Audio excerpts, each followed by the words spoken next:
ദൈവനാമത്തിന് മഹത്വമുണ്ടാകട്ടെ. വളരെ വളരെ സന്തോഷമുണ്ട്. ഇന്ന് ഈ സഭയുടെ പ്രതിഷ്ഠാദിന പെരുന്നാൾ കൊണ്ടാടുന്ന ഈ സുദിനത്തിൽ നമുക്കൊരുമിച്ച് ദൈവത്തെ ആരാധിപ്പാൻ ഇടയാകുന്നതിൽ. കഴിഞ്ഞ വർഷം നമുക്ക്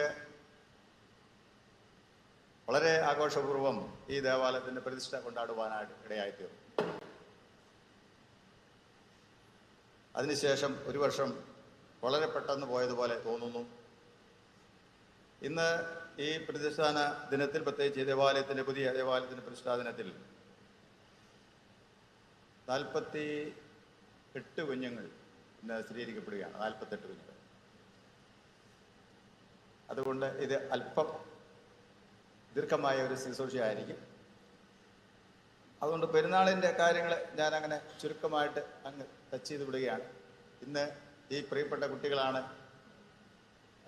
പ്രധാനപ്പെട്ട ആളുകൾ. നിങ്ങളോടാണ് എനിക്ക് ചോദിക്കാനുള്ളത്, നിങ്ങൾക്ക് എന്നോടാണ് പറയാനുള്ളത്. പക്ഷേ നിങ്ങൾ കുറച്ചുകൂടെ അത് ഈ കസേര പുറകോട്ടിടാമോ? ഈ 2 കസേര കുറച്ചുകൂടെ പുറകോട്ടിടാമോ? നിങ്ങളുടെ ഉണ്ടാവും ഇവിടെ ഈ 2.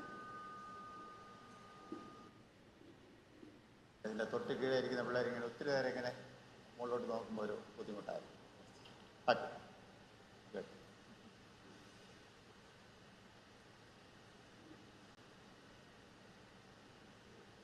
സാധാരണഗതിയിൽ ഒരു കമ്മ്യൂണിയൻ സർവീസ് എന്ന് പറയുന്നത് 2 മണിക്കൂർ തൊട്ട് 2.25 മണിക്കൂർ വരെയാണ് നമ്മളെ സാധാരണ ആരാധനയിൽ. 2 മണിക്കൂറിന് മിനിമം കൂട്ടിക്കും. പെരുന്നാളാകുമ്പോൾ ഒരു അരമണിക്കൂറിന് കൂടെ 2.5 മണിക്കൂർ. ഇത് പെരുന്നാളാണ്, അപ്പോൾ 2.5 മണിക്കൂർ. ഈ കുട്ടികളോടുള്ള ചോദ്യം പറച്ചിലെല്ലാം കൂടെ ഒരു 2 മണിക്കൂർ. എല്ലാം കൂടെ കൂട്ടുമ്പോൾ 4.5 മണിക്കൂറിൻ്റെ ആരാധന ഉണ്ട്. കുട്ടികളുടെ എണ്ണം അനുസരിച്ച് അത് കൂടും. കുട്ടികൾ ചോദ്യത്തിന് ഉത്തരം പറഞ്ഞില്ലെങ്കിൽ പിന്നെയും കൂടും. അപ്പോൾ സുമാർ ഒരു 5 മണിക്കൂർ നമുക്ക് പിടിക്കാം, അല്ലേ?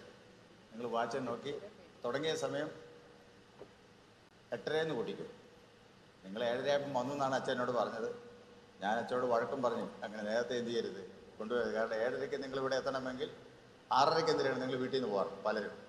അപ്പോൾ കാപ്പിയൊന്നും കുടിക്കാതെ ആയിരിക്കും വരുന്നത്. ഇവിടെ വന്നിരിക്കുമ്പോൾ എന്ത് ചെയ്യും? വിശപ്പും ദാഹവും എല്ലാം കൊണ്ട് നിങ്ങൾക്ക് ആരാധന പൂർണ്ണമായിട്ട് എന്ത് ചെയ്യാൻ പറ്റത്തില്ല, സമാധാനത്തോടെ ഇരിക്കാൻ പറ്റും. പ്രത്യേകിച്ച് ഈ കുട്ടികൾ. അതുകൊണ്ട് പ്രത്യേകിച്ച് ഞാൻ പറഞ്ഞായിരുന്നു കാപ്പിയൊക്കെ കൊടുക്കും. അത് കുട്ടികൾക്ക് കാപ്പി കിട്ടിയെന്നാണ് ഞാൻ മനസ്സിലാക്കുന്നത്. അതുകൊണ്ട് നിങ്ങൾക്ക് ആർക്കെങ്കിലും എന്തെങ്കിലും ബുദ്ധിമുട്ടൊക്കെ തോന്നിയാൽ എന്ത് ചെയ്യുക? ഒച്ച ഉണ്ടാക്കാതെ പോവുക, ചായയും വെള്ളമൊക്കെ കുടിച്ചിട്ട് വരിക.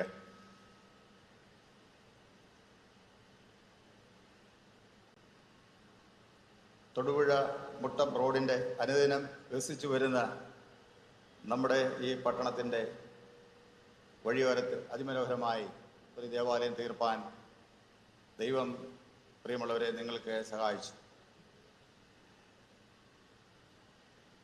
ഒരുപക്ഷെ നമുക്ക് ധാരാളം ദേവാലയങ്ങൾ ഉണ്ട് എങ്കിലും റോഡ് സൈഡിൽ, റോഡിൽ നിന്ന് ഡയറക്റ്റ് എൻട്രൻസ് ഉള്ള കാണാവുന്ന ദേവാലയങ്ങൾ കുറവാണ്. എന്ന് പറഞ്ഞാൽ മെയിൻ റോഡിന് നമുക്ക് ഏതാണ്ട് 186ഓളം പള്ളികൾ ഉണ്ട്. 186ഓളം പള്ളികൾ. അതിലൊരു പള്ളിയാണ് ഈ പള്ളി. ഇത്രയും റോഡിൽ നിന്ന് നോക്കുമ്പോൾ, ഇത്ര അടുത്ത് റോഡിൽ നോക്കുമ്പോൾ ഒരു പള്ളി, മനോഹരമായ ദേവാലയം ഇതാണ്. മറ്റ് പല സ്ഥലങ്ങളിലും വളരെ മനോഹരമായ ദേവാലയങ്ങളുണ്ട്. ദൂരെ നിന്ന് കാണാൻ പറ്റുന്ന നല്ല ദേവാലയങ്ങളും ഉണ്ട്. ഒരുപക്ഷെ ആ ദേവാലയങ്ങൾ അടുത്ത് ചെന്നാൽ അത്രയും ഭംഗിയുടെ ആസ്വദിക്കാനും പറ്റത്തില്ല. അത് മറ്റൊരു കാര്യം. അപ്പോൾ എല്ലാം കൊണ്ടും നമ്മൾ അടുത്തുനിന്ന് നോക്കിയാലും അകലെ നോക്കിയാലും മനോഹരമായ ബലവത്തായ പള്ളികളുള്ള ഒരു മഹാടമാണ്, ഒരു സഭയാണ് നമ്മുടെ CSI ഈസ്റ്റ് കേരള മഹാടവ. പ്രത്യേകിച്ച് അശ്രാന്ത പരിശ്രമം, വളരെ നിരന്തരമായ പ്രാർത്ഥന, എല്ലാവരും സഹകരിച്ചുള്ള പ്രവർത്തനം, അതെല്ലാം കൊണ്ടാണ് ഈ കാര്യം നമുക്ക് സാധിച്ചത്. അതിന് ഞാൻ വീണ്ടും ഈ വാർഷിക ദിനത്തിൽ സഭാമക്കളെ എല്ലാവരെയും, പ്രത്യേകിച്ച് അന്നത്തെ അച്ഛൻ തന്നെയാണ് ഇപ്പോഴും ഉള്ളത്, അതുകൊണ്ട് അച്ഛനെയും ആ കാര്യത്തിൽ വീണ്ടും അഭിനന്ദിക്കുന്നു. ഇത് ഭംഗിയായും മനോഹരമായും സൂക്ഷിക്കുന്നതിലും നിങ്ങളെ ഞാൻ പ്രത്യേകമായി അഭിനന്ദിക്കും. ഇന്ന് നമ്മൾ വായിച്ചു കേട്ട വേദഭാഗങ്ങളൊക്കെയും അതെല്ലാം പ്രതിഷ്ഠാദിന പെരുന്നാളുമായിട്ട് ബന്ധപ്പെട്ടതാണ്. അത് നമ്മൾ സ്ഥിരമായി വായിക്കുകയും കേൾക്കുകയും ചെയ്യുന്നതാണ്. സുവിശേഷ വേദഭാഗം നമ്മൾ വായിച്ചത് സാധാരണ 84 സങ്കീർത്തനം പ്രതിഷ്ഠാദിന പെരുന്നാളുമായിട്ട് ബന്ധപ്പെട്ടതാണ്. മറ്റു വേദഭാഗങ്ങൾ സ്ഥിരീകരണവുമായിട്ട് ബന്ധപ്പെട്ട വേദഭാഗങ്ങളാണ് നമ്മൾ വായിച്ചു കേട്ടത്. അതുകൊണ്ട് നമുക്കതിൽ സ്ഥിരീകരണമായിട്ട് ഇത്രയും കുട്ടികൾ ഉള്ളതുകൊണ്ടും കുട്ടികളോടാണ് ചോദ്യമെങ്കിലും ഉത്തരമെങ്കിലും നിങ്ങളും കൂടെ ആ കാര്യത്തിൽ ശ്രദ്ധിക്കണം എന്നാണ് എൻ്റെ ഒരു താല്പര്യം. ഒരു വാക്യം ഞാൻ പറയാം, നിങ്ങളത് എടുക്കണം. വിശുദ്ധ യോഹന്നാൻ എഴുതിയ സുവിശേഷം 14-ാം അധ്യായം 15-ാം വാക്യം. വിശുദ്ധ യോഹന്നാൻ എഴുതിയ സുവിശേഷം 14-ാം അധ്യായം 15-ാം വാക്യം.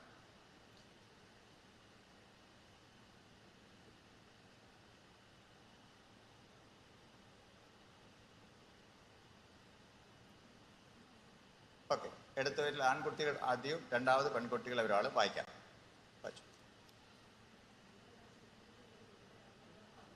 ഓക്കെ, പെൺകുട്ടികൾ പറഞ്ഞേ.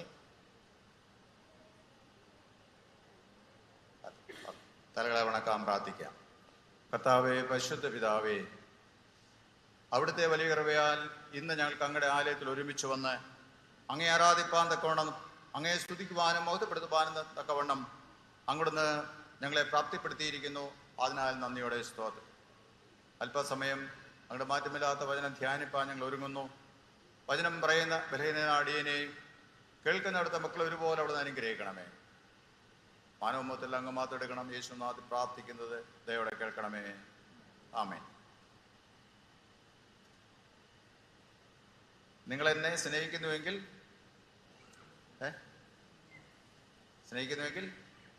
ഞാനത് പറയും, നിങ്ങൾക്ക് കേൾക്കാമോ?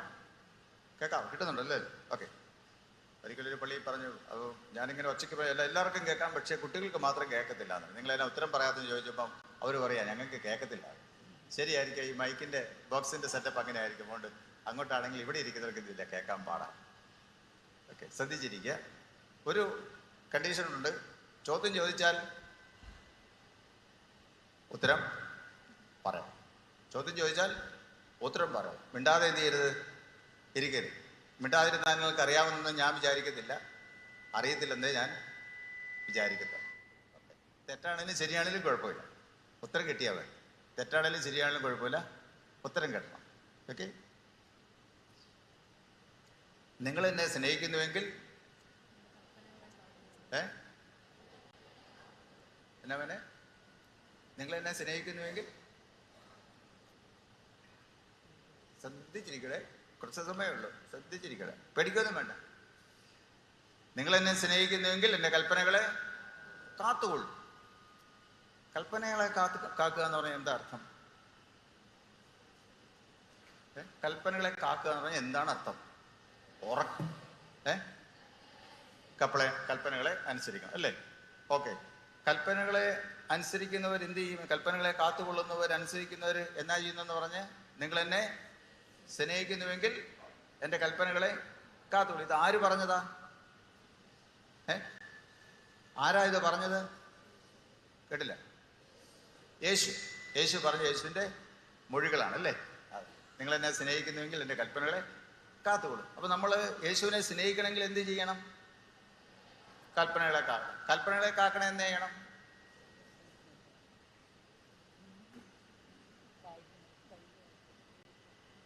കൽപ്പനകളെ കാക്കണം എന്നാ ചെയ്യണം?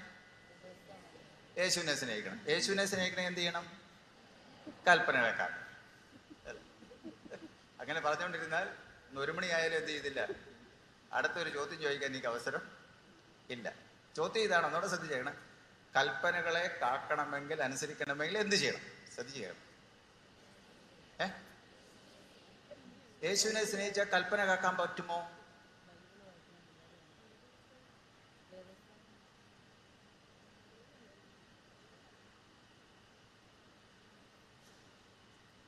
പറ്റുമോ? ഓക്കെ. പറ്റുമെന്ന് പറഞ്ഞാലും ശരിയാവുമോ? പറ്റത്തില്ലെന്ന് പറഞ്ഞാലും ശരിയാവും അല്ലേ?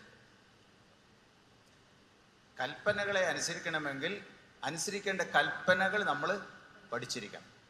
അനുസരിക്കേണ്ടുന്ന കൽപ്പനകൾ നമ്മൾ പഠിച്ചിരിക്കണം. നമ്മൾ റോഡിൽ കൂടെ വണ്ടി ഓടിക്കണമെങ്കിൽ എന്താ ചെയ്യണം? ആദ്യം കിട്ടുന്നവർക്ക് എന്താ, അവിടെ എല്ലെന്നൊക്കെ ബോർഡ് എഴുതും അല്ലേ? എല്ലെന്തിനായിട്ടൊക്കെ പഠിച്ച് പൂർത്തീകരിച്ച ആളൊന്നുമല്ല, പുറകെ മുമ്പേ വരുന്നവർ സൂക്ഷിച്ചോണം. അല്ലേ? ഏത് സമയത്ത് എന്ത് ചെയ്യാം? ഇടത്തോട്ടോ വലത്തോട്ടോ പുള്ളിക്കാരൻ വെട്ടിക്കാം. അതുകൊണ്ട് എന്ത് ചെയ്യണം? ഓടിക്കുന്നവരല്ല ശ്രദ്ധിക്കേണ്ടത്. ഇനിയോ ഇത് കണ്ടുവരുന്ന പുറകെ വരുന്ന വണ്ടിക്കാർ ശ്രദ്ധിക്കണം. അതാണ് നിങ്ങൾക്കറിയാം അല്ലേ?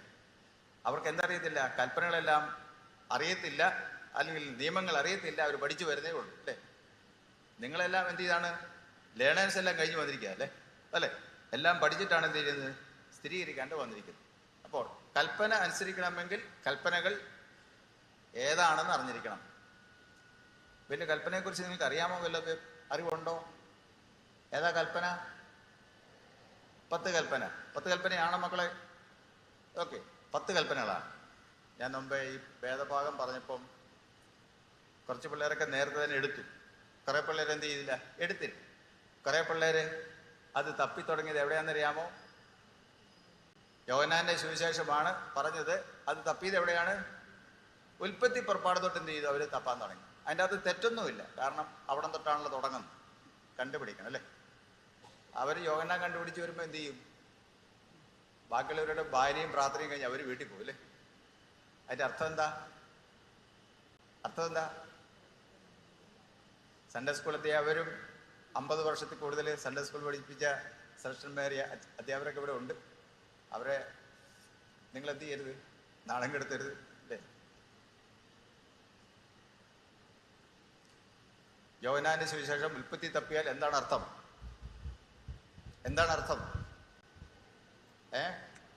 നിങ്ങളുടെ മക്കൾക്ക് ഉൽപ്പത്തി എവിടെയാണ്, യോഹന്നാൻ എവിടെയാണെന്ന് അറിയത്തില്ല. വേദപുസ്തകം അവരെന്ത് ചെയ്തിട്ടില്ല? കയ്യിലെടുത്ത് പരിചയമില്ല, പുസ്തക പരിചയമില്ല. ഉത്തരവാദികൾ കുട്ടികളല്ല. ആരാണ്? നിങ്ങളാണ്. പ്രായമുള്ള മാതാപിതാക്കന്മാർ, ജ്ഞാനമാതാപിതാക്കന്മാർ, നിങ്ങളാണ് ഉത്തരവാദികൾ. ഇവർ വേദപുസ്തകം എടുക്കുന്നുണ്ടോ പ്രാർത്ഥിക്കുന്നുണ്ടോ എന്ന് ആരും നോക്കിയില്ല. നോക്കേണ്ട ഉത്തരവാദിത്തപ്പെട്ടവർ നോക്കിയില്ല. എടാ പാഠം പഠിച്ചോ എന്ന് ചോദിച്ചു, ട്യൂഷന് പോയോ എന്ന് ചോദിച്ചു, ക്ലാസ്സിൽ പോകാത്ത എന്നാന്ന് ചോദിച്ചു. പക്ഷേ വേദപുസ്തകം വായിച്ചോ എന്നെന്ത് ചെയ്തില്ല? നിങ്ങൾ അന്വേഷിച്ചില്ല. അവന് സ്വന്തമായിട്ടൊരു വേദപുസ്തകം ഉണ്ടോ എന്ന് നിങ്ങൾ അന്വേഷിച്ചില്ല. അതിൻ്റെ പരിണിത ഫലമാണ് എന്ത്? ഇവിടെ വന്നപ്പോൾ പുസ്തകം എടുത്തപ്പോൾ എന്നാ പറഞ്ഞു? എന്ത് ചെയ്യുന്നു? യോഹന്നാന്റെ സുവിശേഷം പറയുമ്പോൾ പഴയ നിയമത്തിൽ ഉൽപ്പത്തി തൊട്ട് അവർ നോക്കുന്നു. അതിനൊന്നാമത്തെ കുറ്റക്കാർ നിങ്ങളാണ്. ഓക്കെ മക്കളെ, നിങ്ങൾ നോക്കിയെന്ന് കുഴപ്പമൊന്നുമില്ല. അങ്ങനെ ഒരു പുസ്തകം പറഞ്ഞ് നമുക്ക് അറിയത്തില്ല എങ്കിൽ എന്ത് ചെയ്യണം? ആദ്യത്തെ ഭാഗത്ത് അകരാതി എന്ന് പറഞ്ഞൊരു ഭാഗമുണ്ട്. അതിൻ്റെ നോക്കണം. ആദ്യത്തെ പേജ് പഴയ നിയമങ്ങളാണ്, രണ്ടാമത്തെ പേജ് സാധാരണ രീതിയിൽ പുതിയ നിയമങ്ങളാണ്. അതിൻ്റെ നോക്കിയാൽ ടക്കെന്ന പേര് കണ്ടുപിടിക്കാൻ സാധിക്കും. പേജ് നമ്പർ എന്ത് ചെയ്യേണ്ട കൊടുത്തിട്ടുണ്ട്. പഴയ എന്ത് ചെയ്യാം? എടുക്കാം. ഓക്കെ, പണ്ടൊക്കെ എന്ന് പറഞ്ഞാൽ പേരുകൾ ഇതിനെ ചൊല്ലി പഠിക്കുമായിരുന്നു. ഉൽപ്പത്തി, പുറപ്പാട്, ലേവ്യ, സംഖ്യ, ആവർത്തനം. ചിലർ എന്ത് ചെയ്യും? ഇത് എടുത്ത് പരിചയമുണ്ട്. ചിലർ പുസ്തകം എഴുതാൻ അന്നേരം തന്നെ ഏത് കിട്ടും? അവർ ഉദ്ദേശിക്കുന്ന പഠന ഭാഗം കിട്ടുകയാണ്. അത്രയും പരിചയമാണ് അവരുടെ മനസ്സിനും അവരുടെ വേദോസത്തിനും അവരുടെ കൈകൾക്കും. അവർ ടക്കെന്ന് മറിക്കുമ്പോഴേ ഏത് കിട്ടും? പുസ്തക പരിചയം എന്നാണ് പറയുന്നത്. സൺഡേ സ്കൂളൊക്കെ അങ്ങനെ പരീക്ഷകളൊക്കെ വെക്കാറുണ്ട്. ഓക്കെ, കൽപ്പനകൾ എത്രയാന്ന് പറഞ്ഞേ? 10 കൽപ്പനകൾ. സ്വന്തമായിട്ട് വേദോസം ഉള്ളവരൊന്ന് കൈവയ്ക്കുക. സ്വന്തമായിട്ട് വേദോസം ഉള്ളവരും കൊണ്ടുവന്നില്ല. അവന് പുസ്തകമില്ല, സ്വന്തമായിട്ട് പുസ്തകമില്ല. അച്ഛാ ഇവിടെ ഒരു കൊച്ചിന് സ്വന്തമായിട്ടൊരു പുസ്തകമില്ല. അച്ഛൻ ഓർത്താണ് ഒരു ബൈബിൾ വാങ്ങിച്ചു കൊടുക്കാറ്. ഓക്കെ, കൽപ്പനകൾ എത്രയാന്നാ പറഞ്ഞേ? 10. അത് എന്തിനു വേണ്ടിയുള്ളതാ?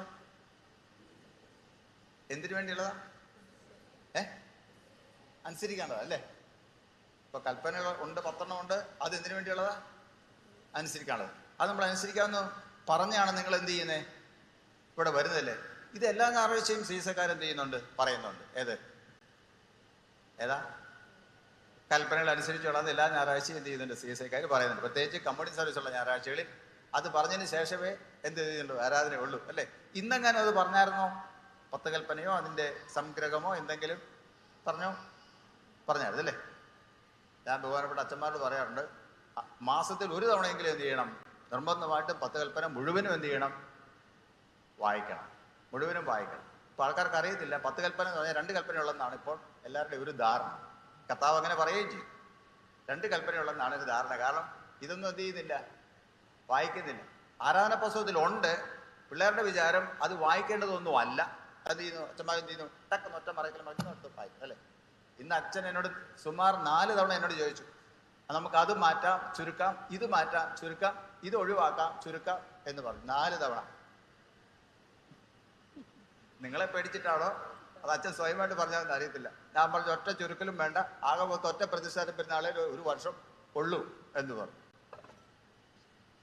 അതുകൊണ്ട് എന്ത് ചെയ്തിട്ടില്ല, ചുരുക്കിയിട്ടൊന്നുമില്ല കേട്ടോ. ആ കാര്യത്തിൽ പേടിക്കും. ഞാൻ പറഞ്ഞത് നമ്മൾ സീസക്കാർ ചുരുക്കുന്നതിൽ വളരെ മുൻപന്തിയിലാണ്. അതുകൊണ്ടായിരിക്കണം കർത്താവ് എന്ത് ചെയ്തത്, കൽപ്പനയും ചുരുക്കി പറഞ്ഞത് അല്ലേ. ഇനിയിപ്പോൾ ചുരുക്കി പറഞ്ഞില്ലെങ്കിൽ അവർ കൽപ്പന ചൊല്ലാണ്ട് പോയെങ്കിലോ എന്ന് കർത്താവ് കണ്ടു കാണും തീർച്ചയായും. അതുകൊണ്ട് നമ്മളെയൊക്കെ ഓർത്ത് എന്ത് ചെയ്യുകയാണ്, ചുരുക്കി പറഞ്ഞാലും അത് സൂക്ഷ്മമായിട്ട് നോക്കിയാൽ അത് വിശദീകരിച്ച് പറയുന്നതിനേക്കാൾ 10 എടുത്ത് പറയുന്നതിനേക്കാൾ വിശാലമായിട്ടാണ് അതിൻ്റെ അർത്ഥം എന്ത് ചെയ്തിരിക്കുന്നത്, അതിൻ്റെ അകത്ത് ഉൾക്കണം. അത് ചുരുക്കി പറഞ്ഞതല്ല, ഒരു കണക്കിന് പറഞ്ഞാൽ വിശദീകരിച്ച് പറഞ്ഞിരിക്കുകയാണ് അവിടെ ചെയ്തിരിക്കുന്നത്. ഓക്കെ, ഈ കൽപ്പന പറഞ്ഞു കഴിഞ്ഞ് ഗായസംഘക്കാർ എന്നാ പറഞ്ഞു, കൽപ്പനയുടെ ചുരുക്കം ജോസഫ് അച്ഛൻ പറഞ്ഞു കഴിഞ്ഞ് ഗായകസംഘക്കാർ എന്നാ പറഞ്ഞു? പിള്ളേർക്കറിയാം. ഈ കൽപ്പനയെ കാപ്പാൻ ഞങ്ങളെ ഹൃദയങ്ങളെ വളക്കണമേ. എത്ര പേര് നിങ്ങൾ പറഞ്ഞിരുന്നു കൈപ്പൊക്കിക്കേ? ഓക്കെ, ഇങ്ങനെ കൈപ്പൊക്കിയാൽ എന്നാ മക്കളെ അർത്ഥം? പറഞ്ഞില്ലെന്ന്. ഓക്കെ, നിങ്ങൾ എത്ര പേര് അതിന് മറുപടി പറഞ്ഞു? എന്ത് കൈവെക്കാവോ? ആദ്യമുണ്ടോ? ഇവർ പകുതി പേര് കൈ പൊക്കിയിട്ടില്ല. നിങ്ങൾ കാൽഭാഗം വരുമ്പോഴും പിന്നെ ഇതില്ല, കൈ പൊക്കിയിട്ടില്ല. അത് നമ്മുടെ സേസക്കാരുടെ ഒരു പ്രത്യേകതയാണ്. അവരിവിടെ വന്നിരിക്കുന്നത് മാത്രമേ ഉള്ളൂ. എന്താണ് ഇവിടെ നടക്കുന്നതിനെ കുറിച്ച് യാതൊരു ബോധവുമില്ല, ബോധ്യവുമില്ല. ഞാൻ അവിടെ ഇരുന്നാലും അത് തന്നെയാണ് അവസ്ഥ. അതാണ് ഞാൻ പറഞ്ഞ സേസക്കാരെന്ന് പറഞ്ഞു. ഓക്കെ, എന്താ നമ്മൾ പറഞ്ഞത്? നമ്മുടെ കർത്താവായ യേശുക്രിസ്തു അരുളി ചെയ്ത പ്രകാരം ന്യായപ്രമാണത്തിന്റെയും പ്രവാചകന്മാരുടെയും ചുരുക്കം. ഇസ്രായേലെ കേൾക്കാം, 2 എണ്ണം പറഞ്ഞു അല്ലേ. എന്നിട്ട് ഈ 2 കൽപ്പനകളിൽ സകല ന്യായപ്രമാണവും പ്രവാചകന്മാർ അടങ്ങിയിരിക്കുന്നു എന്ന് പറഞ്ഞിട്ട് പറയാണ്. അന്നേരം പറഞ്ഞപ്പോൾ നമ്മൾ എന്നാ കടഞ്ഞു, കർത്താവ് ഈ കൽപ്പനകളെ കാപ്പാൻ ഞങ്ങളെ ഹൃദയങ്ങളെ വളക്കണമേ എന്ന് പറഞ്ഞതിൻ്റെ അർത്ഥം ഈ കൽപ്പന അനുസരിപ്പാൻ ഞങ്ങളെ ദിനം തോറും സഹായിക്കണമേ. അത് കുറച്ച് പേരെന്ത് ചെയ്തിട്ടുണ്ട്, പറഞ്ഞിട്ടുണ്ട്. വളരെയധികം പേരെന്ത് ചെയ്തില്ല, അത് പറഞ്ഞില്ല. വളരെയധികം പേരത് പറഞ്ഞില്ല. അതങ്ങനെ ഉണ്ടായിരുന്നു. കൽപ്പനയുടെ കാര്യം പറഞ്ഞോ എന്ന് ചോദിച്ചാൽ, കൈപ്പൊക്കാൻ പറഞ്ഞാൽ ഭൂരിപക്ഷം ഇല്ല എന്ന് പറയുന്നവരാകും. അതാണ് അത് ഞാൻ പറഞ്ഞു, നമ്മളിവിടെ വന്നിരിക്കുന്നതെന്ന് മാത്രമേ ഉള്ളൂ. എന്താണ് ഇവിടെ നടക്കുന്നത് അറിയത്തില്ല അല്ലേ. സാധാരണ സീസക്കാരുടെ കയ്യിൽ എന്ത് കാണും പള്ളി വരുമ്പോൾ?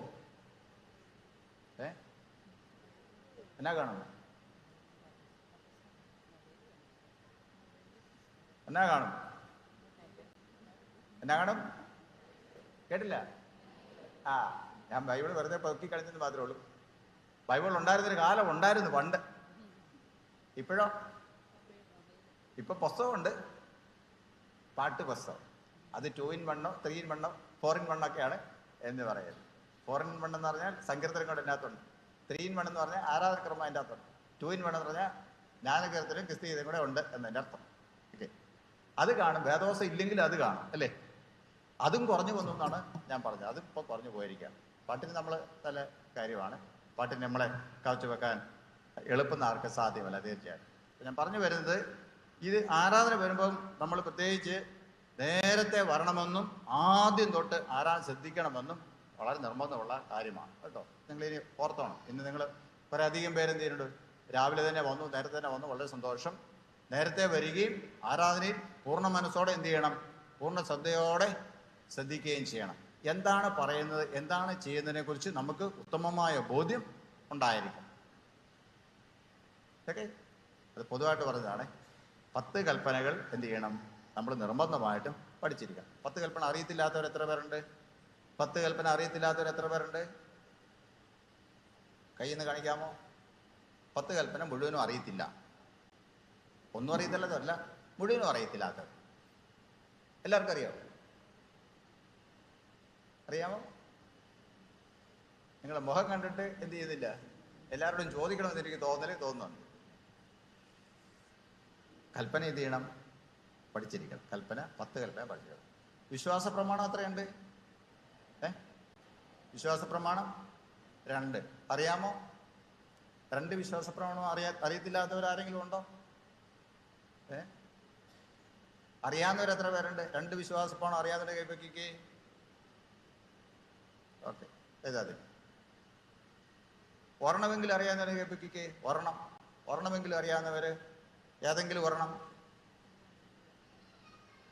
ഞാൻ ചോദിക്കുന്ന ചോദ്യം മനസ്സിലാവുന്ന എനിക്ക് സംശയമുണ്ട്. കാരണം പിള്ളേർ കുറച്ച് പേര് എന്ത് ചെയ്യുന്നില്ല, കൈ പൊക്കുന്നില്ല. എസും പറയുന്നില്ല, നോയും പറയുന്നില്ല. അപ്പൊ നമ്മളെ ആകപത്ത് എന്ത് ചെയ്യാണ്? കൺഫ്യൂഷൻ ആക്കുന്നത്. കർത്താവിന്റെ പ്രാർത്ഥന അറിയാമോ? സ്വർഗസ്ഥനായ ഞങ്ങളുടെ പിതാവിന്റെ പ്രാർത്ഥന. അത് എത്ര പേർക്കറിയാം? ഒന്ന് കൈവക്കിക്കേ. സ്വർഗസ്ഥനായ ഞങ്ങളുടെ പിതാവ് എന്ന പ്രാർത്ഥന അറിയാവുന്നവര്? ഓക്കെ, എല്ലാവർക്കും അറിയാം. അപ്പോൾ കർത്താവിന്റെ പ്രാർത്ഥന, 10 കൽപ്പന, വിശ്വാസ പ്രമാണം. പിന്നെ ഒരു ക്രിസ്ത്യാനി തന്റെ ആത്മാവിന്റെ സൗഖ്യത്തിന് വേണ്ടി അറിഞ്ഞു വിശ്വസിക്കേണ്ടുന്ന സകല സംഗതികളും പഠിപ്പിച്ചതിന് ശേഷം എന്ത് ചെയ്യണം? സ്ഥിരീകരിക്കാനായിട്ട് എപ്പിസ്കോപ്പിയുടെ അടുക്കൽ കൊണ്ടു ചെല്ലണം. ഈ കാര്യങ്ങളെല്ലാം പഠിപ്പിക്കാനും ചെയ്യുവാനും നിങ്ങൾ ബദ്ധശ്രദ്ധരായിരിക്കുമോ എന്നൊരു ചോദ്യം ഇന്നേക്ക് സുമാർ 14 വർഷങ്ങൾക്ക് മുമ്പ് നിങ്ങളുടെ മാതാപിതാക്കന്മാരോടും ജ്ഞാനമാതാക്കന്മാരോടും അന്നത്തെ അച്ഛൻ എന്ത് ചെയ്തു? ചോദിച്ചു. അവർ പറഞ്ഞു, തീർച്ചയായിട്ടും ഞങ്ങൾ എന്ത് ചെയ്യും, ഞങ്ങൾ അവരെ പഠിപ്പിച്ചിട്ട് എന്ത് ചെയ്യും, കൊണ്ടുവരുമെന്ന് പറഞ്ഞു. അതുകൊണ്ടാണ് ഞാൻ ഈ ചോദ്യം എടുത്തിടയ്ക്ക് ചോദിക്കുന്നത്. എത്ര വർഷം മുമ്പ് എടുത്ത് പ്രതിജ്ഞയാ? സുമാർ 14 വർഷം അല്ലേ? അതായത് 14 വയസ്സ് തൊട്ടാണ് നമ്മൾ സ്ഥിരീകരണം എന്ത് ചെയ്യും, നമ്മൾ കൊടുക്കും. അതെ, ഈ കുട്ടികളുടെ മാതാപിതാക്കന്മാർ വന്നിട്ടുള്ളത് കൈവക്കിക്കേ. മാതാപിതാക്കന്മാരെ പ്ലീസ് കൈവക്കിക്കേ. ഓക്കെ, കൈതാതെ. ജ്ഞാനമാതാപിതാക്കന്മാരെന്ന് കൈവക്കി. ജ്ഞാനമാതാപിതാക്കന്മാർ. ഓക്കെ, കൈതാതെ. സാധാരണഗതിയിൽ ജ്ഞാനമാതാക്കന്മാരാണോ കൂടുതൽ വേണ്ടത്, അതോ മാതാപിതാക്കന്മാരാണോ കൂടുതൽ വേണ്ടത്? ജ്ഞാനമാതാക്കന്മാരാണ് കൂടുതൽ വേണ്ടത് അല്ലേ? കാരണം മാതാപിതാക്കന്മാരെ 2 പേര് വീതമുള്ളൂ. ജ്ഞാനമാതാക്കന്മാരെ എത്ര പേരുണ്ട്? 3 പേരുണ്ട്. ഒരാൾ കൂടുതലുണ്ട്. അപ്പൊ ഇന്ന് ജ്ഞാനമാതാക്കന്മാർ വന്നവര് കുറവും പേരൻസ് കൈപൊക്കിയതിൽ കൂടുതലാണ്. പക്ഷെ ഇവർ മൊത്തമായിട്ട് നോക്കുമ്പോൾ അത്ര എണ്ണം എന്ത് ചെയ്തില്ല, കാണുന്നില്ല. ഒരുപക്ഷെ കുറച്ച് പേര് പുറത്തൊക്കെ കാണുമായിരിക്കും. കുറച്ചൊക്കെ എണ്ണം അങ്ങോട്ടും ഇങ്ങോട്ടും വ്യത്യാസം വരാം. ഓക്കെ, നിങ്ങൾ ഇതെല്ലാം പഠിപ്പിച്ചതിന് ശേഷം ഇവരെ കൊണ്ടുവരാമെന്ന് പറഞ്ഞിരിക്കാൻ കൊണ്ടുവന്നിരിക്കുന്നു അല്ലേ? അതാണ് പിന്നെ പരിശോധന ചോദ്യം പിന്നീട് ഉള്ള സമയം ഒഴിവാക്കാൻ വേണ്ടി ഈ പ്രസംഗത്തോട് ചേർന്ന് ഞാൻ എന്ത് ചെയ്യാൻ ഇത് പറയുകയാണ്. ഓക്കെ, ഈ കൽപ്പന ആർക്ക് കൊടുത്തതാ? ആർക്കാ കൊടുത്തേ? മോശയ്ക്ക് കൊടുത്തു. മോശയ്ക്ക് കൊടുത്തത് എന്തിനു വേണ്ടിയാ? ഇസ്രായേൽ മക്കളെ പഠിപ്പിക്കാൻ ദൈവം മോശയിലൂടെ എന്ത് ചെയ്തു? ഈ കൽപ്പന നൽകി. എത്ര കൽപ്പന? 10 കൽപ്പന. ഇത് എവിടെയാണ് രേഖപ്പെടുത്തിയിരിക്കുന്നത്? പുറപ്പാട് ദിവസം 20-ാം അധ്യായം. വേറെ എവിടെയെങ്കിലും രേഖപ്പെടുത്തിയിട്ടുണ്ടോ വേദപുസ്തകത്തിൽ?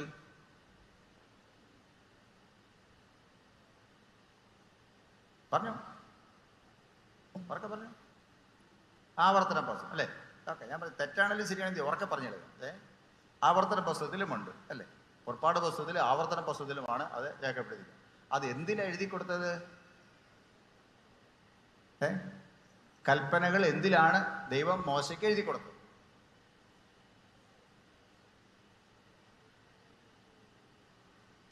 തുണിയേലാണോ, പേപ്പറേലാണോ, അല്ലെങ്കിൽ ചുരുളയിലാണോ, ചർമ്മ ലിഖിതങ്ങളാണ് ആണോ, എവിടെയാ എഴുതി കൊടുത്തത്? കല്ലിൽ അല്ലേ? കൽപ്പലകയിലാണ് എഴുതി കൊടുത്തത്. അത് പുറപ്പാട് പുസ്തകം നമ്മൾ പറഞ്ഞ 20-ാം അധ്യായം തൊട്ട് ഏതാണ്ട് 34-ാം അധ്യായം വരെ ഇടയ്ക്ക് ചെറിയൊരു ഇടവേള ഒഴിച്ചാൽ അത്രയും ഭാഗങ്ങൾ മുഴുവനും മോശയും ദൈവവുമായുള്ള സംഭാഷണങ്ങളാണ്. കൽപ്പനയുമായിട്ട് ബന്ധപ്പെട്ടുള്ള കാര്യങ്ങളാണ്. കൽപ്പനയും അതുപോലെ തന്നെ അതിൻ്റെ വിശദീകരണങ്ങളുമാണ് അതിൻ്റെ അകത്ത് പറഞ്ഞിരിക്കുന്നത്. അപ്പോൾ എത്ര കൽപ്പലകയിലാണ് എഴുതിയത്? ഇത്രയും അധ്യായങ്ങൾ പറഞ്ഞിരിക്കുന്ന കാര്യങ്ങൾ എത്ര കൽപ്പലകയിലാണ് എഴുതിയത്?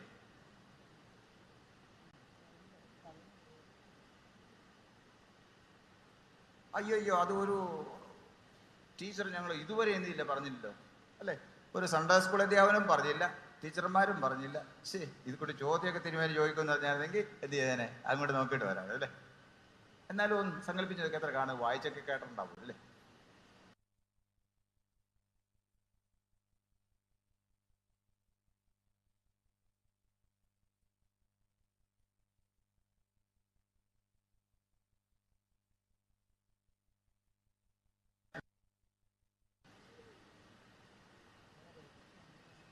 എല്ലാവരും ഇവിടെ തന്നെ ഉണ്ടല്ലോ അല്ലേ? മോശയെ ഓർക്കണം, മോശയുടെ കയ്യിൽ കൽപ്പന ഓർക്കണം. എന്ത് ചെയ്യണം? അത് എഴുതിയിരിക്കുന്നത് എവിടെ, ഏതെല്ലാം വശത്താണ് എഴുതിയിരിക്കുന്നത് ഓർക്കാൻ. അപ്പം ഒരു കൽപ്പനയിൽ 2 വശം അതിനുണ്ട് അല്ലേ? അപ്പൊ 2 പേര് അല്ലേ? അടുത്ത കൽപ്പനയ്ക്ക് 2 വശമുണ്ട്, 2 പേര്. ദിവസം പറയുന്നുണ്ട് അത് അകത്തും പുറത്തും എഴുത്തുള്ളത് ആയ. അപ്പം 4 പേജ്. നിങ്ങൾ വേദവസം വായിക്കുമ്പോൾ എന്ത് ചെയ്യണം? അങ്ങനെയൊക്കെ ഓർത്തോർത്ത് വായിക്കണം. അപ്പം എന്ത് ചെയ്യാം? ഒത്തിരി കാര്യങ്ങൾ നമുക്ക് ഇഷ്ടം തോന്നും വായിക്കാൻ. മാത്രമല്ല അതിനകത്തെ കാര്യങ്ങൾ ശ്രദ്ധയോടെ വായിപ്പാൻ നമുക്ക് സാധിക്കും. ഓക്കെ, 2 കൽപ്പനകളിൽ അകവും പുറവും എന്ത് ചെയ്യുന്നു? കൽപ്പനകൾ എഴുതിയിരുന്നു. അതിന്റെ വിശദീകരണമാണ് എന്ത് ചെയ്തിരിക്കുന്നത് ബാക്കിയുള്ള അധ്യായങ്ങളിൽ അല്ലെ മോശയുടെ സംഭാഷണങ്ങളിൽ രേഖപ്പെടുത്തിയിരിക്കുന്നത്. അങ്ങനെയാണെങ്കിൽ ഈ കൽപ്പന, കല്ലിൽ എഴുതിക്കെടുത്ത കൽപ്പന, അതിനെക്കുറിച്ച് ഇന്ന് എന്തെങ്കിലും വായിച്ചോ? വേദവസ്ത്രം വായിച്ചപ്പോൾ, വേദഭാഗം വായിച്ചപ്പോഴും വായിച്ചോ? ശ്രദ്ധിച്ചേ, ഇന്ന് വായിച്ചായിരുന്നോ?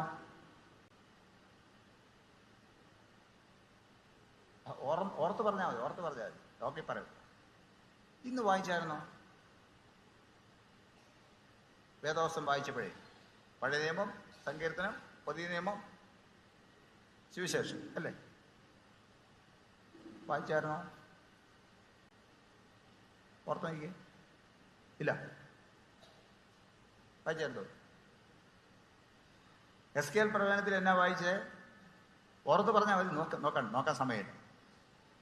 എസ്കേൽ 1-ാം പാഠം വായിച്ചപ്പോൾ എന്നാ പറഞ്ഞേ? ഞാൻ നിങ്ങളുടെ ഹൃദയങ്ങളെ എന്ത് ചെയ്യും?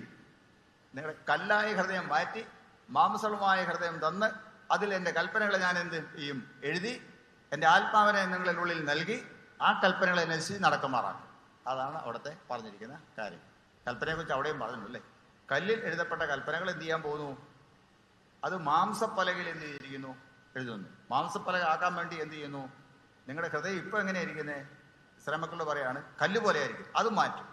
അല്ല, മാംസമായ ഹൃദയം തന്നിട്ട് ഈ കൽപ്പന അതിൽ എഴുതും. എന്നിട്ട് അത് അനുസരിക്കാനായിട്ട് പരിശുദ്ധാത്മാവിനെയും കൂടെ എന്ത് ചെയ്യും?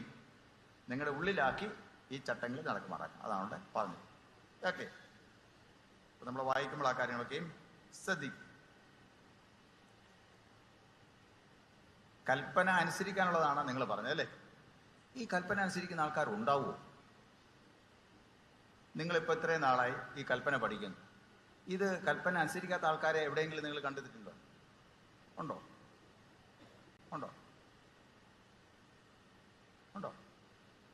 10 കൽപ്പന അറിയാൻ നിങ്ങൾ പറഞ്ഞല്ലേ? ഇത് അനുസരിക്കാത്ത ആൾക്കാർ. കാരണം അത് അന്ന് അതേ ദൈവത്തെ തന്നെയാണ് ഇന്ന് നമ്മളും ആരാധിക്കുന്നത്. നമ്മളത് മറന്നു പോകരുത്. ഇസ്രായേൽ മക്കൾ ആരാധിച്ച അതേ ദൈവത്തെ തന്നെയാണ് യേശു മുഖാന്തരം നമ്മളും ആരാധിക്കുന്നത്. അപ്പോൾ അന്നത്തെ ദൈവത്തിന്റെ അടുത്ത് ചെല്ലാൻ ആ അന്നത്തെ പ്രമാണങ്ങൾ തന്നെയാണ് ഇന്നും പ്രമാണമായിട്ട് ഇരിക്കുന്നത്. അതിന് യാതൊരു വ്യത്യാസവുമില്ല. അല്ലെങ്കിൽ ദൈവസേനയിൽ ചെല്ലാൻ, ദൈവത്തെ പ്രസാദിപ്പാൻ അതിന്റെ മാനദണ്ഡത്തിന് യാതൊരു മാറ്റവുമില്ല. അത് അന്നും ഇന്നും എന്നും ഒരുപോലെ തന്നെ. അതുകൊണ്ട് നമ്മുടെ വേദവസ്ത്രം സൂക്ഷിച്ചു നോക്കുമ്പോൾ യാഗങ്ങളെക്കുറിച്ചും പ്രത്യേകമായ വഴിപാടുകളെക്കുറിച്ചൊക്കെയും അവിടെ പറയുന്നുണ്ട്. അതിനെല്ലാം ആകമാനമായ ലക്ഷ്യം എന്ന് പറയുന്നത് വിശുദ്ധിയാണെന്ന് കാണാൻ സാധിക്കും. എന്താണ്? വിശുദ്ധിയാണ്. കർത്താവ് ദൈവം പറഞ്ഞിട്ടുണ്ട്, ഞാൻ വിശുദ്ധനായിരിക്കുന്ന പോലെ എന്ത് ചെയ്യണം? നിങ്ങളും വിശുദ്ധരായിരിക്കും. അപ്പം ഇസ്രായേൽ മക്കള് അവര് പറയുന്നുണ്ട്, അവര് അശുദ്ധരായി തീർന്നു. അപ്പോൾ വിശുദ്ധി ഇല്ലാതെ എന്ത് ചെയ്യത്തില്ല? ദൈവത്തിന്റെ അടുത്ത് വരത്തില്ല. അതിനുവേണ്ടി എന്ത് ചെയ്ത് യാഗങ്ങളൊക്കെ കഴിച്ച് അവർ വിശുദ്ധി പ്രാപിച്ചതിന് ശേഷമാണ് എന്ത് ചെയ്ത് ആലയത്തിനുള്ളിലേക്ക് വരുന്നത്. അപ്പോൾ അതെല്ലാം രേഖപ്പെടുത്തിയിട്ടുണ്ട്. അന്ന് അവർക്കും അത് ബാധകമായിരുന്നു. അതേ ദൈവത്തെ ക്രിസ്തുവിലൂടെ ആരാധിക്കുന്ന എനിക്ക് നിങ്ങൾക്കും അത് ബാധകമാണ്. ദൈവം അന്നും വിശുദ്ധനാണ്, ഇന്നും വിശുദ്ധനാണ് അല്ലേ? ദൈവം അന്നും അതിവിശുദ്ധനാണ്, ഇന്നും അതിവിശുദ്ധനാണ്. ദൈവം ഇന്നും വിശുദ്ധിയിലാണ് വസിക്കുന്നത്, അന്നും വിശുദ്ധിയിൽ തന്നെയാണ് വസിക്കുന്നത്. ദൈവത്തിൻ്റെ അടുത്ത് ചെല്ലുന്നവരും എങ്ങനെയായിരിക്കണം? വിശുദ്ധരായി. അതുകൊണ്ടാണ് ആദ്യകാലങ്ങളിൽ വേദവസ്ത്രം വായിക്കുമ്പോൾ ഇസ്രായേൽ മക്കൾ ദൈവത്തെ അവരെ കണ്ടുപോയെങ്കിൽ മരിക്കുമെന്നായിരുന്നു അവരുടെ ചിന്ത അല്ലേ? കാരണം ആരാണ്? നമ്മൾ പാപികളാണ്, ശുദ്ധിയില്ലാത്തവരാണ്. അതുകൊണ്ട് വിശുദ്ധിയനായ ദൈവത്തെ കണ്ടാൽ എന്ത് ചെയ്യും? ആ മാത്രയിൽ മരിച്ചു പോകാനുള്ള സാധ്യത വളരെ കൂടുതലാണ്. അതിനെക്കുറിച്ച് ധാരാളം സംഭവങ്ങൾ രേഖപ്പെടുത്തിയിട്ടുണ്ട്. അപ്പോൾ വിശുദ്ധനായ ദൈവത്തിന്റെ അടുത്ത് ചെല്ലാൻ വിശുദ്ധന്മാർക്കേ സാധിക്കും. മനസ്സിലായല്ലോ? അപ്പോൾ ഇവിടെ പഴയ പോലെ യാഗങ്ങളൊന്നുമില്ല. വിശദീകരണം വേണം താനും അല്ലേ? അതിനാണ് കർത്താവ് നമ്മൾ ഈ ദിവസങ്ങളൊക്കെയും നമ്മൾ ധ്യാനിക്കുന്ന കഷ്ടാനുഭവാഴ്ചയിലൊക്കെ നമ്മൾ ധ്യാനിക്കുന്ന ക്രൂശ് മരണത്തെക്കുറിച്ചും ഉയർത്തെഴുന്നേൽപ്പിനെക്കുറിച്ചും ധ്യാനിക്കുമ്പോൾ അതിൻ്റെ കാതൽ, അതിൻ്റെ അന്തസത്ത എന്ന് പറയുന്നത്, ചുരുക്കം എന്ന് പറയുന്നതാണ് നമ്മളെ വിശുദ്ധീകരിക്കുക എന്നുള്ളതാണ്. ദൈവസന്നിധി നമ്മൾ ചെല്ലാൻ നമ്മളെ യോഗ്യരാക്കി തീർക്കുക എന്നുള്ളത് തന്നെയാണ്. ദൈവം തന്നെയാണ് ആ ഒരു ക്രമം എന്ത് ചെയ്തത്, നിശ്ചയിച്ചത്. ദൈവത്തിന്റെ കൽപ്പന അനുസരിച്ചാണ്, ദൈവത്തിന്റെ ഇഷ്ടമനുസരിച്ചാണ് പുത്രൻ എന്ത് ചെയ്ത് ഇങ്ങോട്ട് വന്നത്. ഇവിടെ കഷ്ടങ്ങൾ പ്രയാസം സഹിച്ച് തിരികെ പോയത്, ഉയർത്തെഴുന്നേറ്റ് പോയത്. അപ്പോൾ വിശുദ്ധനായ ദൈവത്തിന്റെ അടുത്ത് നമുക്ക് ചെല്ലണമെങ്കിൽ എന്ത് ചെയ്താൽ മതി? യേശുവിനോട് ചേർന്ന് പോയാൽ മതി അല്ലേ? യേശുവിനോട് ചേർന്ന് പോയാൽ മതി. അതാണ് ഇവിടെ യേശു പറഞ്ഞത്, നിങ്ങൾ എന്നെ സ്നേഹിക്കുന്നുവെങ്കിൽ എന്ത് ചെയ്യും? എന്റെ കൽപ്പനകളെ കാത്തുകൊള്ളും. ദൈവത്തിന്റെ കൽപ്പനകൾ കേൾക്കാതെ, ദൈവത്തിന്റെ വചനം പ്രമാണിക്കാതെ, അനുസരിക്കാതെ എന്ത് ചെയ്യാൻ പറ്റത്തില്ല? ദൈവത്തെ പ്രസാദിപ്പിക്കാൻ സാധ്യമല്ല. ദൈവത്തിന് പ്രസാദം തോന്നാതെ എന്ത് ചെയ്യത്തില്ല? നമുക്ക് ദൈവത്തിന്റെ അടുത്ത് ചെല്ലാൻ പറ്റത്തില്ല അല്ലേ? നാം ദൈവസേനയിൽ ചെല്ലുന്നത് കാണുമ്പോഴേ, ദൈവം കാണുമ്പോഴേ മകനെ മകളെ ബാ എന്ന് പറയണമെങ്കിൽ എന്തുണ്ടായിരിക്കണം? ദൈവത്തിന് നമ്മോട് ഇഷ്ടമുണ്ടായിരിക്കണം അല്ലേ? അപ്പോൾ ദൈവത്തിന് ഇഷ്ടമുണ്ടാകണമെങ്കിൽ ദൈവത്തിന് ഇഷ്ടമുള്ള പ്രവർത്തികൾ നമ്മൾ എന്ത് ചെയ്യണം. ഓക്കെ. അപ്പോൾ നമ്മളൊരു ദൈവം നമ്മൾ ആരാധിക്കാൻ ചെല്ലുമ്പോൾ ആ ദൈവത്തിന്റെ ഇഷ്ടങ്ങൾക്കനുസരിച്ച് നമ്മൾ ജീവിച്ചിട്ടുണ്ടോ, പ്രവർത്തിച്ചിട്ടുണ്ടോ എന്ന് നമ്മൾ നോക്കണം. ദിവസം നമ്മൾ നോക്കുമ്പോൾ ധാരാളം അനുതാപ പ്രാർത്ഥനകളെ കുറിച്ച് കാണാൻ സാധിക്കും. അവിടെ എല്ലാം പറയുന്നത്, ദൈവമേ നിന്റെ കൽപ്പനകളും വഴികളും ഞങ്ങൾ എന്ത് ചെയ്തു പോയി, അതെല്ലാം വിട്ടുപോയി, അങ്ങക്ക് ഇഷ്ടമില്ലാത്ത കാര്യങ്ങളെ ഞങ്ങൾ ചെയ്തിട്ടുണ്ട് എന്ന് പറഞ്ഞാണ് അനുതാപ പ്രാർത്ഥനയെല്ലാം പോകുന്നത്. അങ്ങനെ പ്രാർത്ഥിച്ചു കഴിയുമ്പോൾ എന്ത് ചെയ്യുന്നുണ്ട്? ദൈവം വിടുതൽ കൊടുക്കുന്നുണ്ട്, പാപം ക്ഷമിക്കുന്നതായിട്ട് കാണാനായിട്ട് സാധിക്കും. ഇവിടെ ഈ പാപക്ഷമ എന്ന് പറയുന്നത് ക്രിസ്തുവിലൂടെയാണ് നമുക്ക് ലഭിക്കുന്നത്. അന്ന് യാഗങ്ങൾ അർപ്പിച്ച് വിശുദ്ധീകരണം പ്രാപിച്ച് ദൈവസന്നിധി ചെന്നെങ്കിൽ ആ യാഗത്തിന് പകരം ഇവിടെ ഒരേ ഒരു യാഗം, അതിന് നമ്മൾ സാധാരണ പറയും പരമയാഗം എന്ന് പറയും. ക്രിസ്തുവിന്റെ പരമയാഗം, എല്ലാത്തിനും ഉപരിയായിട്ടുള്ള യാഗം, എല്ലാവർക്കും എല്ലാ കാലത്തും വേണ്ടിയുള്ള യാഗം. അത് എനിക്ക് വേണ്ടി യേശു മരിച്ചു എന്ന് വിചാരിക്കുമ്പോൾ, നമ്മൾ മനസ്സിലാക്കുമ്പോൾ, വിശ്വസിക്കുമ്പോൾ ഞാനും എന്തായി തീർന്നു? ഞാനും വിശുദ്ധനായി തീർന്നു. നിങ്ങളെങ്ങനെ പറയുമ്പോൾ നിങ്ങളും ആരായി തീർന്നു? നിങ്ങളും വിശുദ്ധരായി തീർന്നു അല്ലേ? ഓക്കെ. പാപമാണ് നമ്മളെ എന്ത് ചെയ്യുന്നത്? യഥാർത്ഥത്തിൽ നമ്മളെ അശുദ്ധരാണ്. ദൈവത്തിൽ നമ്മെ അകറ്റുന്ന എല്ലാം എന്താണ്? പാപമാണ്, അല്ലെങ്കിൽ കൽപ്പനകളുടെ ലംഘനമാണ്. ഓക്കെ. അങ്ങനെയാണ് നമ്മൾ ഈ പള്ളിയിൽ വരുമ്പോൾ നമ്മളൊന്ന് ശ്രദ്ധിക്കേണ്ടതാണ്, നമ്മുടെ ആരാധനയൊക്കെ ശ്രദ്ധിക്കേണ്ടതാണ്. അവിടെ നമ്മളൊക്കെ പള്ളി വരുന്നത് ദൈവത്തിന് ഇഷ്ടമായിരിക്കും.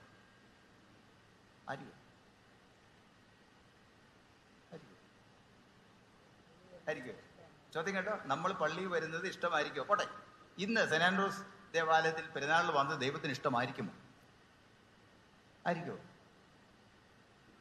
തല കുലക്കുന്നുണ്ട്, ആയിരിക്കും എന്നാ പറഞ്ഞല്ലേ? നമ്മൾ പാപികളാണെങ്കിൽ എന്തല്ല, ദൈവത്തിന് ഇഷ്ടമല്ല അല്ലേ? പാപികളല്ലെങ്കിൽ എന്ത് ചെയ്യും? ദൈവത്തിന് ഇഷ്ടമാണ്. നമ്മൾ പാപികളാണോ? നമ്മൾ പാപികളാണോ?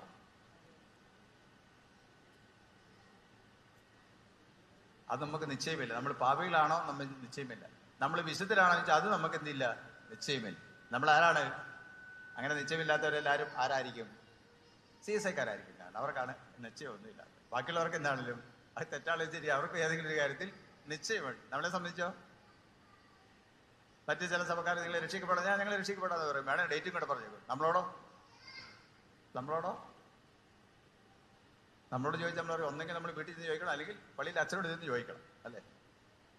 ഈ കഴിഞ്ഞ തവണ ഒരു കൊച്ച്, എനിക്ക് ഏറ്റവും പ്രിയപ്പെട്ട ഒരു കൊച്ച, ആ കൊച്ച് ഒരു മീറ്റിങ്ങിൽ പോയപ്പം ആ കൊച്ചിനോട് ചോദിച്ചു, രക്ഷിക്കപ്പെട്ടതാണോ? കൊച്ചൊന്നും വേണ്ടി രക്ഷിക്കപ്പെട്ടതാണെന്ന് പറയാവോ, ഇല്ലെന്ന് പറയാവോ? അതുകൊണ്ട് സംശയക്കാരന ബുദ്ധിമതിയായ ആ പെങ്കച്ചനെ ചെയ്ത് അവള് മിണ്ടാണ്ടിരുന്നു. ഇങ്ങനെ ഫോൺ വിളിച്ചപ്പോൾ ഞാൻ ചോദിച്ചു, ഇങ്ങനെ ഓരോ കാര്യം വിശേഷങ്ങളൊക്കെ പറഞ്ഞു കൊടുത്ത് ചോദിച്ചു, ഇങ്ങനെ ഒരു പ്രോഗ്രാം ഉണ്ടായിരുന്നു. അപ്പം ഇങ്ങനെ ഞാൻ ചോദിച്ചു നീ എന്നാ ഉത്തരം പറഞ്ഞു? അപ്പം ഞാനൊന്നും മിണ്ടിയില്ല. വളരെ മിടുക്കിയായിട്ട് രക്ഷപ്പെട്ടു. സ്ഥിരീകരണം കഴിഞ്ഞ വച്ച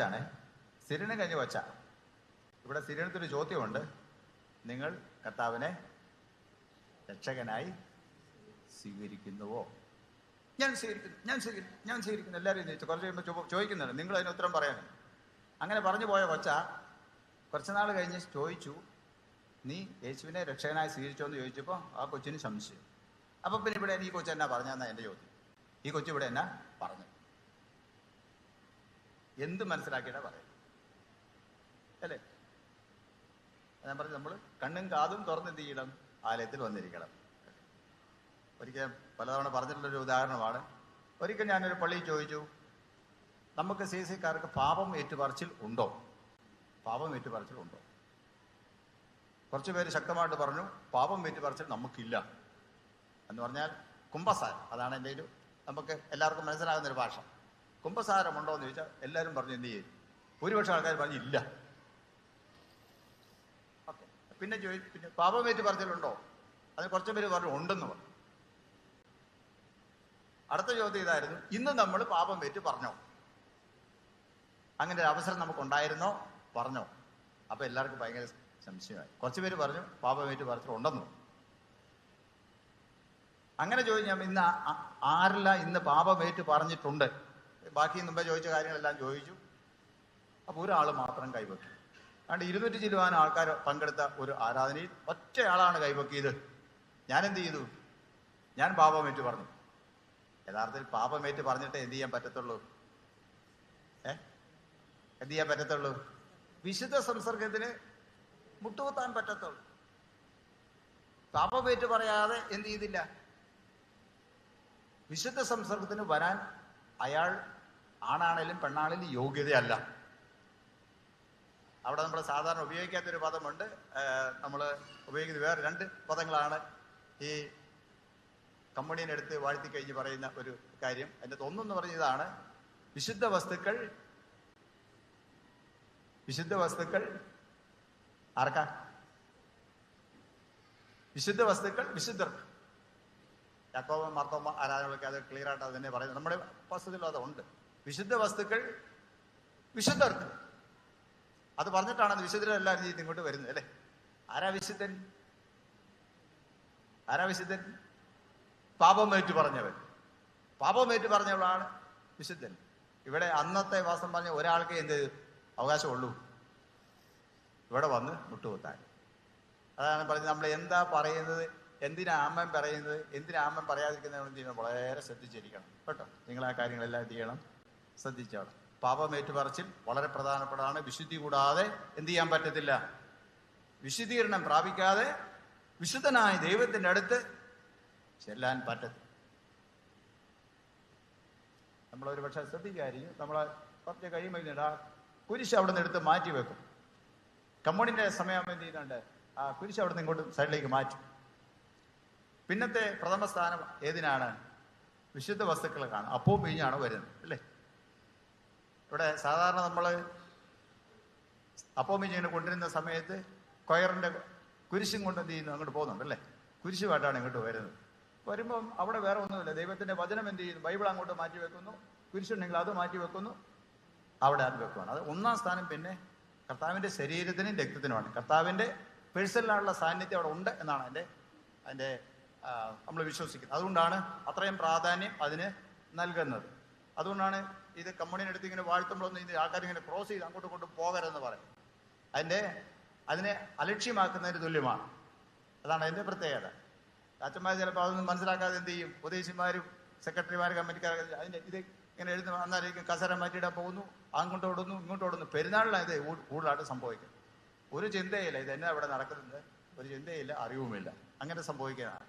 ഞാൻ പറഞ്ഞത് അത്രയും പ്രാധാന്യം. അത് ആദ്യം തൊട്ടേ ശ്രദ്ധിച്ചിരുന്നാൽ നമുക്ക് മനസ്സിലാക്കാൻ സാധിക്കും. ഓക്കെ, ഇതൊക്കെ അനുസരിക്കുക എന്നുള്ളതാണ് ഏറ്റവും പ്രധാനപ്പെട്ട സംഗതി. കൽപ്പനകൾ എന്തിനുള്ളതാണ്? കൽപ്പനകൾ അനുസരിക്കാൻ ഉള്ളതാണ്. വേദഭാഗം പറഞ്ഞ് വാക്യങ്ങൾ എടുക്കാൻ സമയമില്ല. ചുരുക്കമായിട്ട് ഞാൻ പറയട്ടെ. ഞാനിന്ന് സാധാരണ തുടർച്ചയായിട്ട് വായിക്കുന്ന വേദഭാഗങ്ങൾ വായിച്ച് വന്നപ്പോൾ ഇന്ന് എസ്രായുടെ പുസ്തകത്തിലാണെങ്കിൽ വായിച്ചു വന്നു. എസ്രായുടെ പുസ്തകം വായിച്ചപ്പോൾ എസ്രായ്ക്ക് ഒരു അറിവ് കിട്ടി. എസ്രായ്ക്ക് കിട്ടിയ അറിവ് ഇതാണ്. എസ്രായോട് പറയാണ്, എസ്രായുടെ പുസ്തകത്തിലാണെന്ന് രേഖപ്പെടുത്തിയിരിക്കുന്നത്, വിശുദ്ധ സന്തതി ദേശനിവാസികളോട് ഇടകലർന്നു പോയി. പ്രഭുക്കന്മാരുടെയും പ്രമാണികളുടെയും കൈ തന്നെ ഈ അകൃത്യത്തിൽ ഒന്നാമതായിരിക്കുന്നു എന്നും പറഞ്ഞു. ഈ വർത്തമാനം കേട്ടപ്പോൾ ഞാൻ എൻ്റെ വസ്ത്രവും മേലങ്കിയും കീറി എൻ്റെ തലയിലെയും താടിയിലെയുമുള്ള രോമം വലിച്ചു സ്തംഭിച്ച് കുത്തിയിരുന്നു. ഇത് പ്രവാസത്തിൽ നിന്ന് വന്ന ആളുകൾ ഇസ്രായേലിൽ തിരിച്ചു വന്നു. തിരിച്ചു വന്നതിന് ശേഷം അവരെല്ലാവർക്കും എന്താ പറഞ്ഞാൽ അത്ര ശേഷിപ്പാണ് തിരിച്ചു വന്നത്. തിരിച്ചു വന്നതിന് ശേഷം എസ്രാ ശാസ്ത്രി അഹ്റോൻ പാരമ്പര്യത്തിൽപ്പെട്ട അഹ്റോന്റെ സന്തതിയിൽ ഒരാളാണ് എസ്രാ ശാസ്ത്രി. പുരോഹിതനാണ് അദ്ദേഹം ന്യായപ്രമാണത്തിൽ അഗ്രഗണ്യനാണ്. അത് ഉപദേശിക്കുന്നതിലും വ്യാഖ്യാനിക്കുന്നതിലും അദ്ദേഹത്തെ പോലെ തീക്ഷ്ണതയോടെ അത് അനുസരിക്കുന്നതിലും ഉപദേശിക്കുന്നതിലും അദ്ദേഹത്തെ പോലെ ഒരാൾ ഉണ്ടായിരുന്നില്ല എന്നാണ് അതിനെക്കുറിച്ച് വായിക്കുമ്പോഴൊക്കെ കാണാൻ സാധിക്കുന്നത്. എസ്രാ ശാസ്ത്രി ബാബേലിൽ നിന്ന് ചക്രവർത്തിയുടെ പ്രത്യേക കൽപ്പന അനുസരിച്ചുകൊണ്ട് അവിടെ പറയുന്നുണ്ട്, എസ്രായെ അതിനുവേണ്ടി ചുമതലപ്പെടുത്തിയത് ഇസ്രായേൽ ജനങ്ങളെ എന്ത് ചെയ്യണം, ഇസ്രായേൽ മക്കളെ പഠിപ്പിക്കണം, ശാസ്ത്രം പഠിപ്പിക്കണം. ശാസ്ത്രം പറഞ്ഞാൽ ന്യായപ്രമാണം പഠിപ്പിക്കുകയും അവരെ അതിപ്രകാരം ഉപദേശിക്കാനും ശക്തനും അറിവുള്ളവനും തീക്ഷ്ണതയുള്ളവനും ഒരേ ആളോ ഉള്ളൂ, അത് എസ്രാ ശാസ്ത്രിയാണ്. എസ്രാ ശാസ്ത്രി കേട്ട വർത്തമാനം എന്താണെന്ന് ചോദിച്ചാൽ, ഒരു കൽപ്പന, ഒരു ഉപദേശം ഉണ്ടായിരുന്നു ഇസ്രായേൽ മക്കൾക്ക്, നിങ്ങൾ എന്ത് ചെയ്യരുത്, നിങ്ങളുടെ ആ ഇസ്രായേൽ മക്കളിൽപ്പെട്ട ആൾക്കാർ അല്ലാതെ വേറെ ആൾക്കാരുമായിട്ട് യാതൊരു വിധമായ വിവാഹ ബന്ധങ്ങളോ അതുപോലെ ബന്ധങ്ങളോ ഒട്ടും പാടില്ല, മറ്റു ബന്ധങ്ങളൊന്നും പാടില്ല. അത് എടുത്തു പറയുന്നുണ്ട്. ആൺകുട്ടികൾക്ക് പെൺകുട്ടികളെ മറ്റിടങ്ങളിൽ നിന്ന് എടുക്കരുത്, പെൺകുട്ടികളെ ആൺകുട്ടികൾക്ക് വെടിവെടുക്കരുത്. അങ്ങനെ എടുത്താൽ നിങ്ങൾ അശുദ്ധരായി തീരും, നിങ്ങൾ ഇടകലർന്നു പോകും. അതുകൊണ്ട് അങ്ങനെ ചെയ്യാതെ ദൈവത്തിന് ഇഷ്ടമല്ല, അതുകൊണ്ട് അങ്ങനെ ചെയ്യരുതെന്നുള്ള ശക്തമായ കൽപ്പന ഉണ്ടായിരുന്നു. എസ്രാ ശാസ്ത്രി കേട്ട വർത്തമാനം എന്ന് പറയുന്നത്, ജനം എന്ത് ചെയ്തിരിക്കും, ഇപ്പൊ തിരിച്ചു വന്ന ജനമായിട്ട് നോക്കുമ്പോൾ അവിടെ കുറെ ജാതികളുടെ പേരുകൾ പറയുന്നുണ്ട്. അവർ എല്ലാവരുമായിട്ട് എന്ത് ചെയ്തു, ഇസ്രായേൽ മക്കൾ ഇടകലർന്നു പോയി. അവരുടെ ആൺകുട്ടികൾക്ക് വിവാഹ ബന്ധങ്ങൾ അവിടുന്നും അവിടുത്തെ ഇങ്ങോട്ടും ഒക്കെ എടുത്ത് ഇടകലർന്നു പോയി. വിശുദ്ധ സന്തതി ഇടകലർന്നു പോയി അശുദ്ധരായി തീർന്നു. അതാണ് ഇവിടുത്തെ പ്രമേയം. വിശുദ്ധരായിരിക്കേണ്ട ആളുകൾ എന്തായി തീർന്നു, ഒരു ജനം അശുദ്ധരായി തീർന്നു പോയി എന്ന് പറഞ്ഞപ്പോഴാണ് എന്തുണ്ടായത്. ഇത് കേട്ട എസ്രാ ശാസ്ത്രിക്ക് സങ്കടം സഹിക്കാൻ പറ്റിയില്ല. അദ്ദേഹം ഇട്ടിരുന്ന വസ്ത്രം വലിച്ചു കീറി എന്നറിയും. സാധാരണ മേലങ്കയാണ് അത് വലിച്ചു കീറി, തലമുടിയെല്ലാം പിച്ചിപ്പറിച്ചു, താടി രോമങ്ങളാൻ വലിച്ചു പറിച്ചു എന്നാ പറഞ്ഞത്. അത്രയും സങ്കടം വന്നുപോയി. ആ നിലത്ത് കുത്തിയിരുന്നു എന്നാണ് രേഖപ്പെടുന്നത്. തുറന്ന് അതിനെക്കുറിച്ചുള്ള പ്രായശ്ചിത്തമൊക്കെ ചെയ്യുന്നതൊക്കെ കാണാൻ സാധിക്കും. ഞാൻ പറഞ്ഞത് അത്രയും ശക്തമേറിയ കൽപ്പനയാണ് ഉള്ളത്, അതനുസരിക്കാൻ വേണ്ടിയുള്ളതാണ്. അതുമൂലമാണ് ഈ അനർത്ഥങ്ങൾ മുഴുവൻ ഞങ്ങൾക്ക് വന്നത് എന്ന് ആര് പറയുന്നു? എസ്രാ ശാസ്ത്രി പറയുകയും അവയെല്ലാം ഏറ്റു പറഞ്ഞ് പ്രാർത്ഥിക്കുകയും ചെയ്യും. അതായത് ദൈവിക അനുഗ്രഹങ്ങൾ നമ്മളിൽ നിന്ന് ഇല്ലാതെ പോകുന്നത് ദൈവത്തിൽ നമ്മൾ അകന്നു പോകുമ്പോഴാണ്, ദൈവത്തിന്റെ കൽപ്പനകൾ പ്രമാണിക്കാതെ പോകുമ്പോഴാണ്. കൽപ്പനകൾ അനുസരിക്കാൻ വേണ്ടി എന്ത് ചെയ്തിരിക്കുന്നു, തന്നിരിക്കുന്നത് അല്ലേ. ഓക്കെ, നമ്മൾ ആ കാര്യങ്ങളൊക്കെ വിടാം. നമ്മൾ അനുസരിക്കാൻ പറഞ്ഞിരിക്കുന്ന കൽപ്പനയെ നോക്കാം. ഞാനല്ലാതെ അന്യ ദൈവങ്ങളെന്നൊക്കെ ഉണ്ടാകാം ഒരു കൽപ്പനയാ അല്ലേ, ഒരു കൽപ്പനയാണ്. ഞാൻ നിന്റെ ദൈവമായ യഹോവയാവും, ഞാനല്ലാതെ അന്യ ദൈവങ്ങൾ നിനക്ക് ഉണ്ടാകും. എന്നതാ ഈ അന്യ ദൈവം എന്ന് പറഞ്ഞാൽ? എന്തായിരിക്കും? ഉറക്കം തൂങ്ങുന്നവർക്ക് അടുത്തുള്ളവർ എന്ത് ചെയ്യണം? ഞാൻ കാണാതെ അവരെ തട്ട് കൊടുക്കണം കേട്ടോ, എന്നാലേ എന്ത് ചെയ്യത്തുള്ളൂ, അവർ ഉറക്കം തെളിഞ്ഞിരിക്കുന്നത്. ഓക്കെ, അടുത്തിരിക്കുന്നവരുടെ ചുമതലയാണ് എന്ത്, അടുത്തിരിക്കുന്ന ഉറങ്ങുന്നുണ്ടോ, ഉറക്കം തൂങ്ങാണെ എന്ത് ചെയ്യണം? ഞാൻ കാണാതെ എന്ത് ചെയ്യണം? കൈ കൊണ്ടോ കാലും കൊണ്ടോ ഒരു തട്ട് കൊടുക്കണം. കേട്ടല്ലോ? കൽപ്പനകൾ എന്ത് ചെയ്തു? കൽപ്പനകൾ അനുസരിക്കാനുള്ളതാണ് അല്ലേ. അപ്പോ ഞാൻ പറഞ്ഞ ഇപ്പോഴത്തെ കൽപ്പന, ഞാനല്ലാതെ അന്യ ദൈവങ്ങൾക്ക് ഉണ്ടാകണം എന്ന് പറഞ്ഞാൽ നിങ്ങൾ എന്താണ് മനസ്സിലാക്കുന്നത്? ഏത് ദൈവത്തെ? ദൈവം എന്ന് പറഞ്ഞാൽ അതൊരു പൊതു സംജ്ഞയാണ് അല്ലേ. എല്ലാ ആൾക്കാരും എന്ത് ചെയ്യുന്നുണ്ട്? ദൈവവിശ്വാസികൾ. പക്ഷെ അതുമായിട്ട് വ്യത്യാസം എന്നാ? നമ്മളുമായിട്ട് എന്തായിരിക്കും? അതാണ് നമ്മുടെ വിശ്വാസ പ്രമാണത്തിൽ നമ്മൾ പറയുന്നത്. ഏതാണ് നമ്മുടെ ദൈവം? നമ്മുടെ ദൈവം ആരാണ്? ആകാശത്തെയും ഭൂമിയെയും കാണപ്പെടുന്നതിനെയും കാണപ്പെടാത്തതിനെയും സർവ ചരാചരങ്ങളെ സൃഷ്ടിച്ച് പരിപാലിക്കുന്ന സർവശക്തനായ ദൈവം. അതാണ് എൻ്റെ ദൈവം, ഞാൻ വിശ്വസിക്കുന്ന ദൈവം. അവന്റെ പുത്രനാണ് യേശു ക്രിസ്തു അല്ലെ. അപ്പോൾ പിതാവായ ദൈവത്തിലും പുത്രനായ ദൈവത്തിലും അല്ലേ.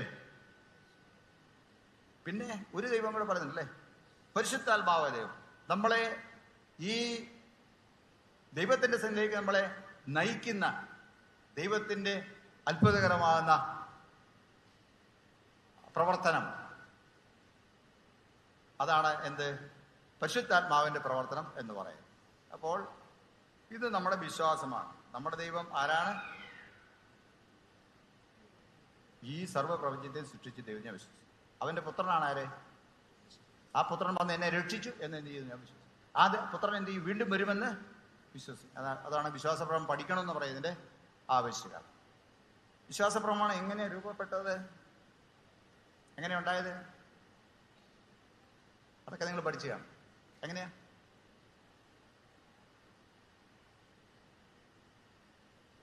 എങ്ങനെയാ?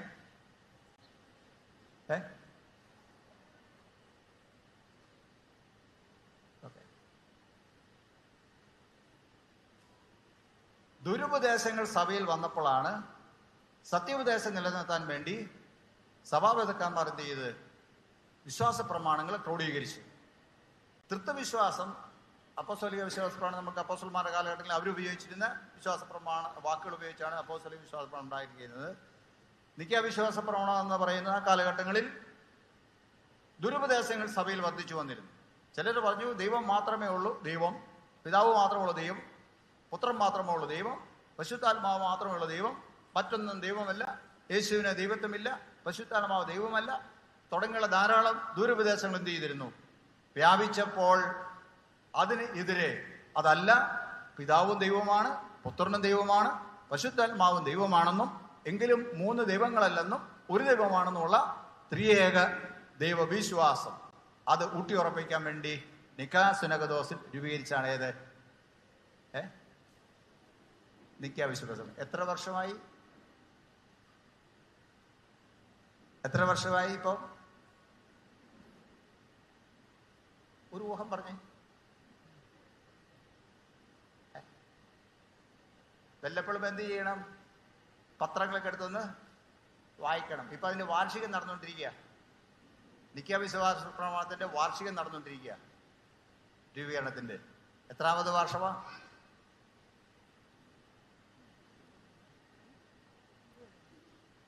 പ്രായമുള്ള അപ്പച്ചന്മാർ അമ്മച്ചിമാർ വായിച്ച് പിള്ളേർക്ക് കൊടുക്കണ്ട. ഇതാ ഇന്ന് ശ്രീകരണമല്ലേ, തിരുമേനി വല്ല ചോദ്യം ചോദിച്ചെങ്കിൽ ഇതാ വർഷം. നിക്കാ വിശ്വാസ പ്രമാണം നമ്മുടെ പ്രമാണമാണ്, നമ്മൾ അനുസരിക്കുന്നതാണ്, അനുസരിച്ച് ചൊല്ലുന്നതാണ്.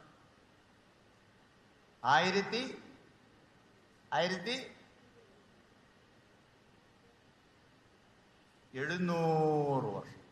1700ാമത് വാർഷികമാണ് ഇപ്പോൾ അത് കൊണ്ടാടിക്കൊണ്ടിരിക്കുന്നത്. അതിന്റെ ആചരണങ്ങളാണ്. കുറെ നാളുകളായി അത് തുടങ്ങിയിട്ട്. ലോകവ്യാപകമായിട്ട് എന്ത് ചെയ്യുന്നുണ്ട്? അതിന്റെ അനുസ്മരണങ്ങൾ എന്ത് ചെയ്യും നടക്കുന്നുണ്ട്. അത് ഞാൻ സാന്ദർഭികമായിട്ട് പറഞ്ഞതാണ്. ഓക്കെ, അത് നമ്മുടെ വിശ്വാസം തന്നെ ഏറ്റുപറച്ചിലാണ്. എന്ത് വിശ്വസിക്കുമ്പോൾ ആരെങ്കിലും ചോദിച്ചാൽ നമുക്ക് അറിയത്തില്ല എന്നാ പറയാൻ, എന്നാ വിശ്വസിക്കാൻ അറിയത്തില്ല. വേദോസിൽ എത്ര പുസ്തകമുണ്ട്? 66 അല്ലേ? നമ്മൾ സാധാരണ നമുക്ക് ശേഷിക്കാർക്ക് എന്ത് ചെയ്തില്ല പുസ്തകം എത്രയാണ്? നമ്മൾ വാസ്തവം പറഞ്ഞാൽ സൺഡേ സ്കൂൾ പഠിക്കുന്നതാണ്. നമ്മൾ സൺഡേ സ്കൂൾ എങ്ങനെ ശ്രദ്ധിക്കാതിരുന്ന കാരണം എന്ത് ചെയ്തത്? അതൊന്നും അറിയത്തില്ല. എത്ര പുസ്തകം ഉണ്ടെന്ന് അറിയത്തില്ല, എത്ര തിരിവുകളുണ്ടെന്ന് അറിയത്തില്ല, പ്രവാചകന്മാർ എത്ര ഉണ്ടെന്ന് അറിയത്തില്ല, കൽപ്പന എവിടെയാണെന്ന് അറിയത്തില്ല. നിങ്ങൾക്കാരെയൊക്കെ അറിയാൻ കേട്ടോ. ഞാൻ പറഞ്ഞത് അറിവില്ലായ്മയുടെ ഒരു കൂമ്പാരമായിട്ട് എന്ത് ചെയ്യുന്നു? നമ്മൾ മാറിയിരിക്കും. നമ്മൾ ആരാ അങ്ങനെയൊക്കെ അറിയത്തില്ല. ഒരു ക്രിസ്ത്യാനിയാണെങ്കിൽ ആരാന്ന് കണക്കാക്കിക്കോണം? നമ്മള് സേക്കാരാണെന്ന് അവർ മനസ്സിലാക്കിക്കോണം. കാരണം അവരെ ആ കാര്യത്തിൽ വളരെ പറയുന്നത്. നിങ്ങൾ അങ്ങനെ ആകരുത് എന്നാണ് ഞാൻ പറഞ്ഞത്. ഓക്കെ, ഞാൻ തിരികെ വരട്ടെ. ഈ കൽപ്പന നമ്മൾ അത് ഉപേക്ഷിക്കുന്നുണ്ടോ എന്നൊരു ചോദ്യം ഇച്ചിരി കഴിയുമ്പോൾ ചോദിക്കണം. അത് ഉപേക്ഷിക്കുന്നുവോ എന്നൊരു ചോദ്യം ഉണ്ട്. അങ്ങനെ ഉപേക്ഷിക്കുന്നു പറയുമ്പോൾ എന്താണ് നിങ്ങൾ അർത്ഥമാക്കുന്നത്?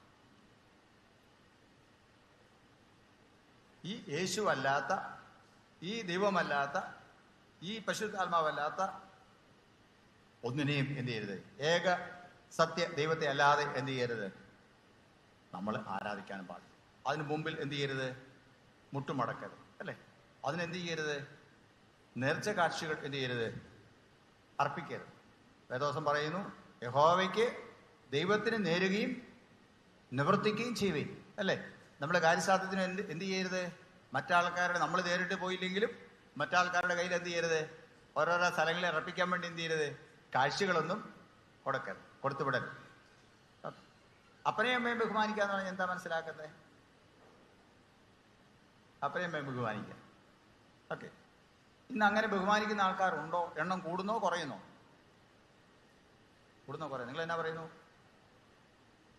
ഫലത്തിൽ അപ്പനെയമ്മമാരെയും അല്ലെങ്കിൽ അനുസരിക്കുന്ന, അവരെ ബഹുമാനിക്കുന്ന കൽപ്പന അനുസരിക്കുന്നവരല്ല ഭൂരിപക്ഷം എന്ന് വേണേൽ നമുക്ക് പറയാം ഇന്നത്തെ മക്കൾ. തെളിവെന്നാ? തെളിവ് നമ്മുടെ നാട്ടിൽ എന്ത് കൂടുന്നു? അനാഥ മന്ദിരങ്ങളും അല്ലെങ്കിൽ അഗതി മന്ദിരങ്ങൾ എന്ത് ചെയ്യുന്നു? കൂടുന്നു. പ്രായമുള്ള അപ്പച്ചന്മാർക്കും അമ്മച്ചിമാർക്കും വേണ്ടി എന്ത് ചെയ്യുന്നു? ഉണ്ടാക്കുന്ന വീടുകൾ വർദ്ധിച്ചു വരുന്നു. പകൽ വീടുകൾ വർദ്ധിക്കുന്നു, രാത്രി വീടുകൾ വർദ്ധിക്കുന്നു. അനാഥരായ മാതാപിതാക്കന്മാരുടെ എണ്ണം എന്ത് ചെയ്യുന്നു? കൂടുന്നു. അതിന്റെ അർത്ഥം എന്താ? നമ്മൾ എന്ത് ചെയ്യുന്നില്ല? നമ്മുടെ അപ്പനെയമ്മയും ബഹുമാനിക്കുന്ന എന്ത് ചെയ്തില്ല? അത് ചെയ്യത്തില്ല. ബഹുമാനിക്കുന്നവർക്ക് അങ്ങ് ചെയ്യാനായിട്ട് പറ്റത്തില്ല. പിന്നെ മോഷ്ടിക്കരുതെന്ന് പറയാൻ നോട്ടിക്കും. മോഷ്ടിക്കരുത് എന്ന് പറഞ്ഞാൽ എന്താ അർത്ഥം? മോഷ്ടിക്കരുത് തന്നെയാ അല്ലേ? അതിന് വേറെ അർത്ഥവ്യാഖ്യാനമൊന്നും വേണ്ട, ആരും പറഞ്ഞു തരണ്ട. മോഷ്ടിക്കരുത് പറഞ്ഞാൽ മോഷ്ടിക്കരുതെന്നാ. മോഹിക്കരുതെന്ന് പറഞ്ഞാൽ മോഹിക്കരുതെന്നാണ് അല്ലേ? കള്ളസാക്ഷ്യം പറയരുതെന്ന് പറഞ്ഞാൽ പറയരുതെന്നാ. അതിനകത്ത് വേറെ യാതൊരു വ്യാഖ്യാനത്തിന്റെ ആവശ്യം ഇല്ല അല്ലേ? അപ്പൊ അത് നമ്മൾ എന്ത് ചെയ്യണം? അനുസരിച്ച് ഇതെല്ലാം എന്ത് ചെയ്യുന്നുണ്ട്? ഈ കൽപ്പനയുടെ ചുരുക്കത്തിൽ എന്ത് ചെയ്യുന്നുണ്ട്? അത് പറയുന്നുണ്ട്. അല്ലെ കൽപ്പന മുഴുവൻ വായിക്കും പറയുന്നു അല്ലേ? അത് പറഞ്ഞതിന് ശേഷമാണ് എന്ത് ചെയ്യുന്നത്? അത് പറഞ്ഞതിന് ശേഷം എന്താ വരുന്നേ? നമ്മുടെ 10 കൽപ്പന വായിച്ച് അല്ലെങ്കിൽ 2 കാലത്ത് ചുരുക്കം വായിച്ചു കഴിയുമ്പോൾ പിന്നെ എന്താ അടുത്ത് വരുന്നത്? പ്രധാനമായിട്ട് ആരാധനയിൽ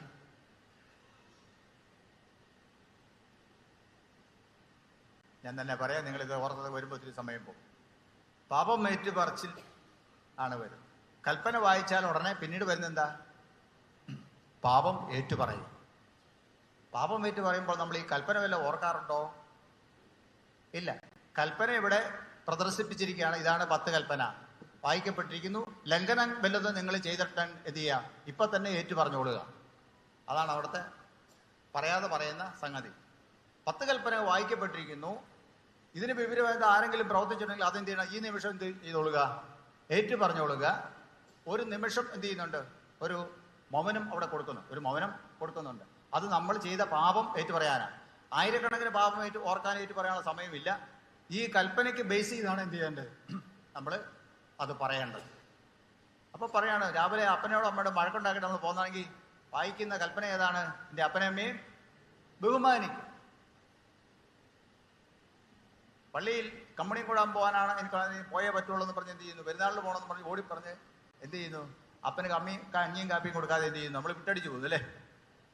ഞാൻ വരുമ്പോൾ തരാമെന്ന് പറഞ്ഞ് ദേഷ്യപ്പെട്ട് വന്നിട്ട് നമുക്ക് ഞാൻ ഇവിടെ പറഞ്ഞു. അപ്പനെയും അമ്മയും ബഹുമാനിക്കുന്നുണ്ടോ? അങ്ങനെയുള്ളവരിവിടെ വന്നിരിക്കുമ്പോൾ ഇവിടുന്ന് അച്ഛൻ വായിക്കുകയാണ് കൽപ്പനകൾ, അപ്പനെയും അമ്മയും ബഹുമാനിക്കണം. ഉടനെ നമ്മുടെ മനസ്സിലത് ഓർക്കണം. അയ്യോ, ഞാൻ എൻ്റെ അപ്പനോടും അമ്മയോടും ഇച്ചിരി കടുത്ത് സംസാരിച്ചു പോയില്ല, ദൈവമേ എന്നോട് ക്ഷമിക്കണം. അതിനെ തന്നെ എന്ത് ചെയ്യണം? മുട്ടുകുത്തിക്കണം. അവിടെ തന്നെ മുട്ടുകുത്തി പ്രാർത്ഥിച്ചോ. അതാണ് അതിൻ്റെ അർത്ഥം. ഞാൻ ഉദാഹരണം പറഞ്ഞില്ല, എല്ലാ പാപങ്ങളും നമുക്ക് അങ്ങനെ കാണാൻ സാധിക്കും. കൽപ്പന വായിക്കപ്പെട്ടതിന് ശേഷം ആ കൽപ്പനയ്ക്കനുസരിച്ച് നമ്മുടെ ജീവിതം ശോധന ചെയ്യുമ്പോൾ, അതാണ് ശോധന ചെയ്യാനുള്ള ഒരു സമയം എന്ന് പറയുന്നത്. ഇപ്പൊ നമ്മുടെ കായിക സംഘങ്ങളൊക്കെ ഉള്ള, നിങ്ങൾ വേറെ ഒന്നും വിചാരിക്കരുത്. ഈ മൗനമൊക്കെ പറയുമ്പോൾ ഇതൊരു ഭയങ്കരമായിട്ട് ഇവര് ഓർഗനൊക്കെ പ്ലേ ചെയ്യുന്ന കാരണം, അല്ലെ പാട്ടൊക്കെ പാടുന്ന കാരണം എന്ത് ചെയ്തില്ല? ഇവർക്ക് പാപം ഓർക്കാനും പറ്റില്ല, ശ്രദ്ധിച്ചിരിക്കാനും പറ്റത്തില്ല. ആകെ എന്ത് ചെയ്യുന്നു? കൺഫ്യൂഷൻ ആക്കി കളയാം. ആരാധനയുടെ ആ അർത്ഥം എന്ത് ചെയ്യുന്നു? അർത്ഥതലം മാറ്റിക്കളയുന്ന ഒരു പ്രവണത കാണാനായിട്ട് സാധിക്കും. മൗനം പറഞ്ഞാൽ മൗനമായിട്ട് തന്നെ എന്ത് ചെയ്യണം? അത് എന്തിനു വേണ്ടിയുള്ള മൗനമാ? 10 കൽപ്പനയിൽ ഏതാണ് ഞാൻ ലംഘിച്ചത് എന്ന് നോക്കാനും ഉണ്ടെങ്കിൽ അന്നേരം തന്നെ മാപ്പപേക്ഷിക്കാനുള്ള അവസരമാണ്. ഓക്കെ, അത് പറഞ്ഞു കഴിഞ്ഞിട്ടാണ് എല്ലാവരും എന്ത് ചെയ്യേണ്ടത്? ഇങ്ങോട്ട് വരേണ്ടത്. അത്രയും ഭാഗം ഇന്ന് നമ്മൾ കഴിഞ്ഞിരിക്കുകയാണ്. അടുത്ത ഭാഗത്തിലേക്കാണ് നമ്മൾ വന്നിരിക്കുന്നത്. അതുകൊണ്ട് നിങ്ങൾ ഈ കാര്യം എല്ലാം എന്ത് ചെയ്യണം? ശ്രദ്ധിച്ചോണം എന്ന് പ്രത്യേകമായിട്ട് ഞാൻ പറയാം.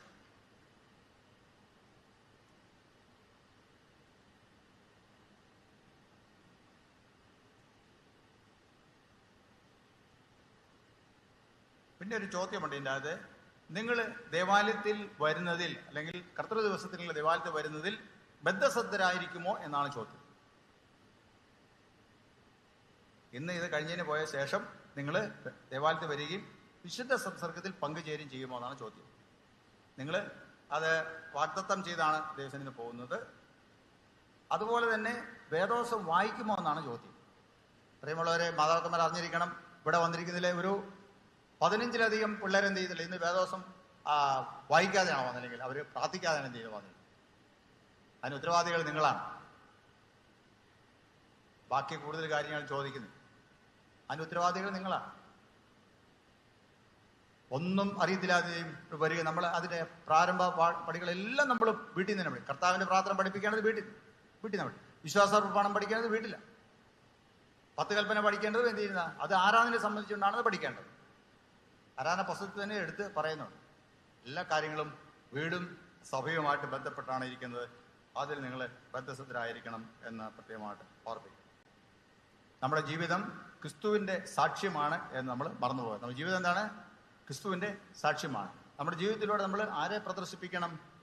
ക്രിസ്തുവിനെ നമ്മൾ പ്രദർശിപ്പിക്കും. എന്ന് പറഞ്ഞാൽ കൽപ്പനകൾ അനുസരിച്ച് ജീവിക്കുമ്പോൾ ഓട്ടോമാറ്റിക്കായിട്ട് എന്ത് ചെയ്യും? അതിൻ്റെ ക്രിസ്തുവിന്റെ പ്രദർശനവും ദൈവത്തിന്റെ സ്നേഹത്തിന്റെ പ്രദർശനവും എന്ത് ചെയ്യും? സംഭവിക്കും എന്നുള്ള കാര്യത്തിൽ യാതൊരു സംശയവുമില്ല. ആ കാര്യത്തിൽ നിങ്ങൾ ബദ്ധസ്ഥരെ ആയിരിക്കും. എല്ലാ ദിവസങ്ങളും എന്ത് ചെയ്യണം? വേദോസം വായിക്കണം. എല്ലാ ദിവസവും വേദോസം വായിക്കണം. എല്ലാ ദിവസവും എന്ത് ചെയ്യണം? പ്രാർത്ഥിക്കണം. ഇതുവരെ വായിച്ചില്ലെങ്കിൽ ഓക്കെ, നോ പ്രോബ്ലം. ഇന്ന് തൊട്ട് എന്ത് ചെയ്യണം? എല്ലാ ദിവസവും വേദോസം വായിക്കണം. വേദോസം വായിക്കാത്ത ഒരു ദിവസം നിങ്ങളുടെ ജീവിതത്തിൽ ഉണ്ടാകണം. ഓക്കെ, രാവിലെ എഴുന്നേൽക്കുക, മുഖമൊക്കെ കഴിഞ്ഞതിന് ശേഷം എന്ത് ചെയ്യുക? വേദപുസ്തകം എടുത്ത് ഒരു 3-4 വാക്യം വായിക്കും. അതിനുശേഷം കണ്ണുകൾ അടച്ച് പ്രാർത്ഥിക്കും. നമ്മുടെ ആവശ്യങ്ങൾ എന്ത് ചെയ്യുക? ദൈവത്തോട് പറയും. കുടുംബ പ്രാർത്ഥന എന്ത് ചെയ്യണം? നമ്മുടെ വീട്ടിൽ ഉണ്ടായിരിക്കും. രാവിലെ വൈകുന്നേരം എന്ത് ചെയ്യണം? നമ്മുടെ പ്രാർത്ഥന നമുക്ക് ഉണ്ടായിരിക്കണം. അത് നിങ്ങളുടെ വീട്ടിൽ ഇല്ലെങ്കിൽ നിങ്ങൾ അതിനെന്ത് ചെയ്യണം? ഇന്ന് തൊട്ട് അതിനെ മുൻകൈ എടുക്കണം. അങ്ങനെ ഏറ്റവും നല്ല ഒരു ക്രിസ്തു ജീവിതം നയിപ്പാൻ ദൈവം നിങ്ങളെ സഹായിക്കും.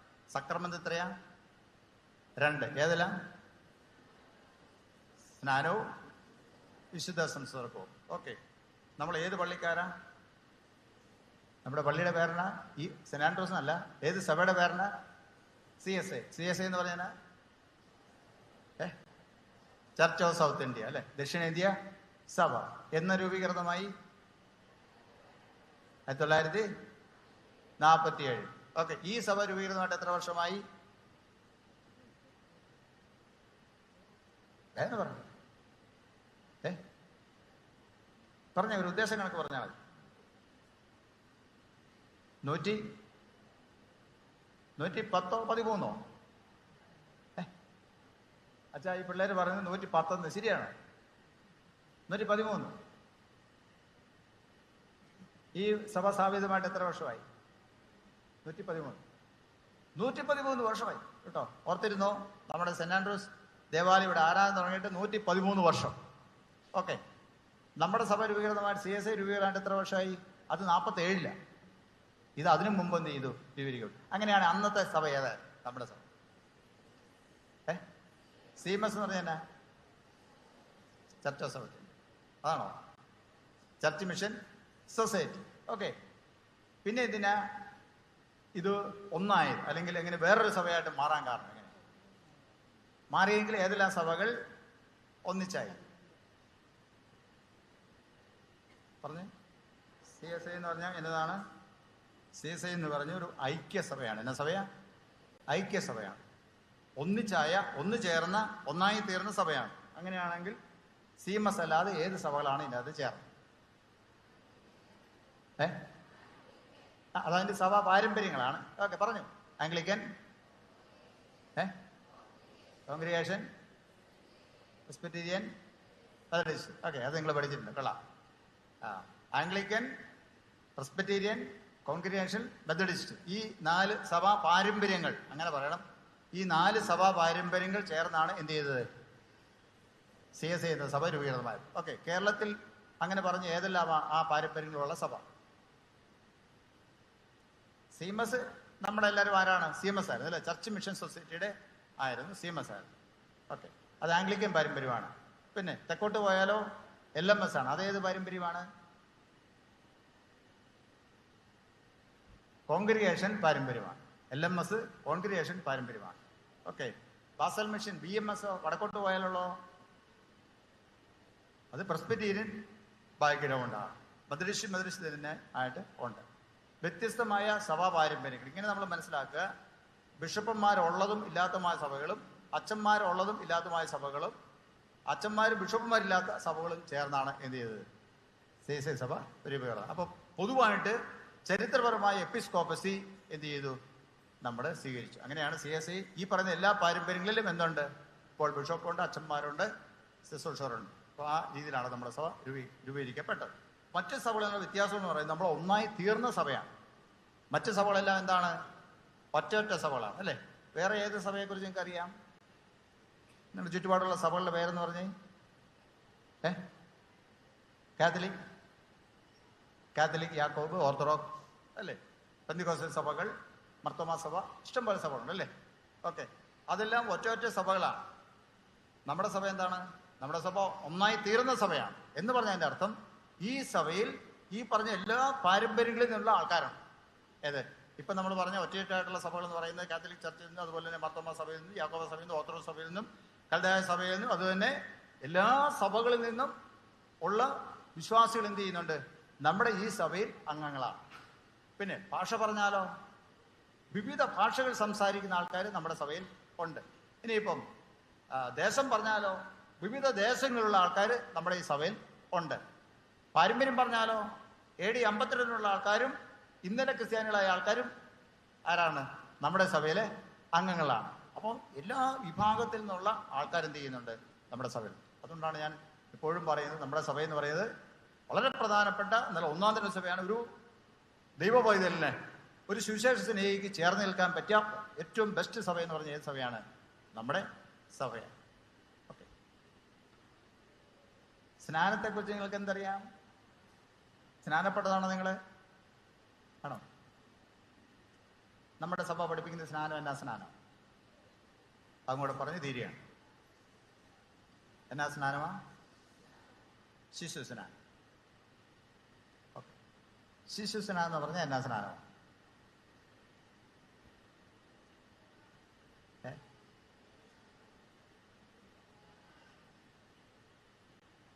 തൃത്വനാഥത്തിലോ? ഓക്കെ, ശരിയാണ്, പറഞ്ഞ ശരിയാണ്. നിങ്ങളത് ശിശുസ്നാന്നൊക്കെ പറയുന്നു. ഓക്കെ, അത് ശരിയായിരിക്കുമോ?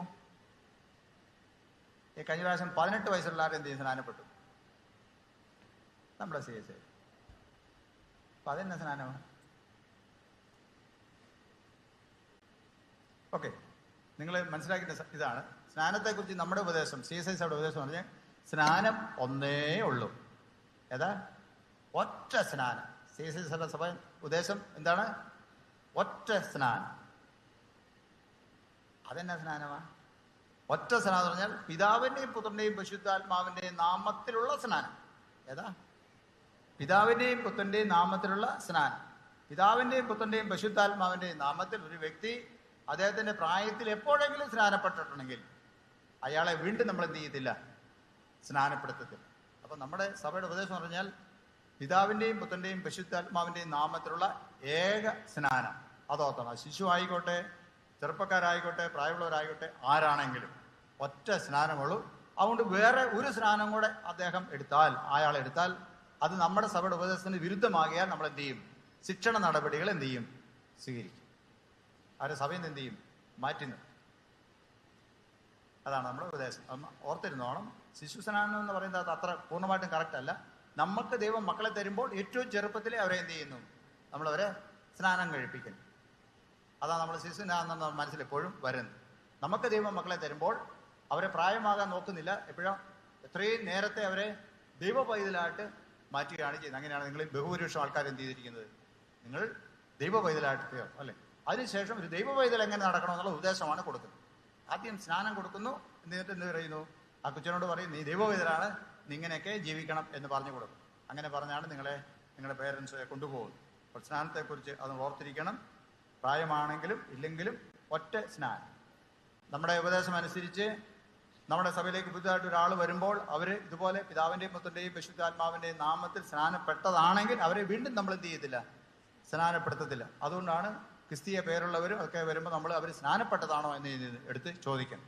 ഇങ്ങോട്ട് സഭയിലേക്ക് ചേരാൻ വരുമ്പോൾ അതുകൊണ്ട് ആ കാര്യങ്ങൾ കൃത്യമായിട്ട് ശ്രദ്ധിക്കുക. ഒരിക്കൽ സ്നാനപ്പെട്ടവരെ നമ്മൾ എന്ത് ചെയ്തില്ല, വീണ്ടും സ്നാനപ്പെടുത്തില്ല. അപ്പോൾ സ്നാനം, ഏത് സ്നാനം എന്ന് നമ്മൾ കൃത്യമായി അന്വേഷിക്കും. പിതാവിൻ്റെയും പുത്രൻ്റെയും പരിശുദ്ധാത്മാവിൻ്റെ നാമത്തിലുള്ള സ്നാനം മാത്രമേ നമ്മൾ അംഗീകരിക്കത്തുള്ളൂ. ചില സഭക്കാർ ദൈവനാമത്തിലാണ് സ്നാനപ്പെടുന്നത്, ചിലർ ക്രിസ്തു നാമത്തിലാണ്, ചിലർ ദൈവത്തിൻ്റെയും പുത്രൻ്റെയും നാമത്തിലായിരിക്കും, പരിശുദ്ധാത്മാവിൻ്റെ ഒരു കൂട്ടത്തില്ല. അങ്ങനെയുള്ള സ്നാനങ്ങളൊന്നും നമ്മൾ എന്ത് രീതിയിൽ അംഗീകരിക്കും. ചില സഭക്കാർക്ക് സ്നാനം ഇല്ല, സാൽവേഷൻ അറിയുന്ന സഭയ്ക്ക് എന്തില്ല, സ്നാനം ഇല്ല. അവർ കൊടിയുടെ കീഴിൽ കൂടെ എന്ത് ചെയ്യണം, പാസ് ചെയ്യാണ്. അത് സ്നാനത്തിന് ഈക്വലായിട്ടാണ് അവർ കണക്കാക്കുന്നത്. നമുക്കത് ബാധകമല്ല. അങ്ങനെയുള്ളവർ വന്നാൽ എന്ത് ചെയ്യും, നമ്മൾ സ്നാനപ്പെടുത്തും. നമ്മുടെ സ്നാനത്തിന് ഉപദേശം എന്താണ്? പിതാവിൻ്റെയും പുത്രൻ്റെയും പരിശുദ്ധാത്മാവിൻ്റെ നാമത്തിലുള്ള ഏക സ്നാനം. അത് ഓർത്തോ. ഓക്കെ, നിങ്ങൾ എല്ലാ ദിവസവും വേദോത്സവം വായിക്കുകയും പ്രാർത്ഥിക്കുകയും ചെയ്യുക. കൽപ്പനകൾ അനുസരിക്കാൻ എന്ത് ചെയ്യണം? നിങ്ങൾ വ്യത്യസ്തരായിരിക്കുക. നിങ്ങളുടെ സ്വന്തമായ പരിശ്രമങ്ങൾ അത് സാധ്യമല്ല. അതിനാണ് നിങ്ങൾ പഠിച്ച കാര്യങ്ങളെല്ലാം എന്ത് ചെയ്യുന്നു, ദിവസത്തിൽ അത് ഓർത്ത് നിങ്ങൾ പ്രതിജ്ഞകൾ എന്ത് ചെയ്യുന്നു, സ്വയമായിട്ട് ഏറ്റെടുക്കുന്ന ദിവസമാണ് അല്ലേ. നിങ്ങൾ പല സംഗതികളും നിങ്ങൾ ഉപേക്ഷിക്കുന്നു.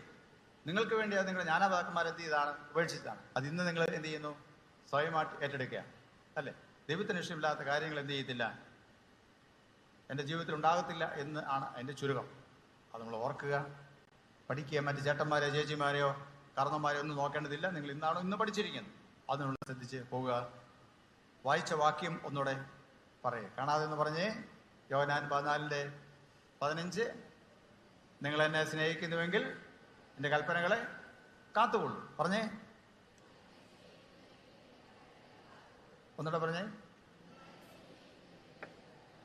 ഓക്കെ, കൽപ്പനകൾ അനുസരിച്ച് അനുഗ്രഹിക്കപ്പെട്ട ആര്യപ്പാന്തിവ നിങ്ങളെ സഹായിക്കട്ടെ. ഇപ്പോൾ പിതാവായ ദൈവത്തിനും പുത്രനായ ദൈവത്തിനും പരിശുദ്ധാത്മാവായ ദൈവത്തിനും സകല ബഹുമാനവും കാലാവസാനം കൂടെ ഉണ്ടായിരിക്കുമാറാകട്ടെ.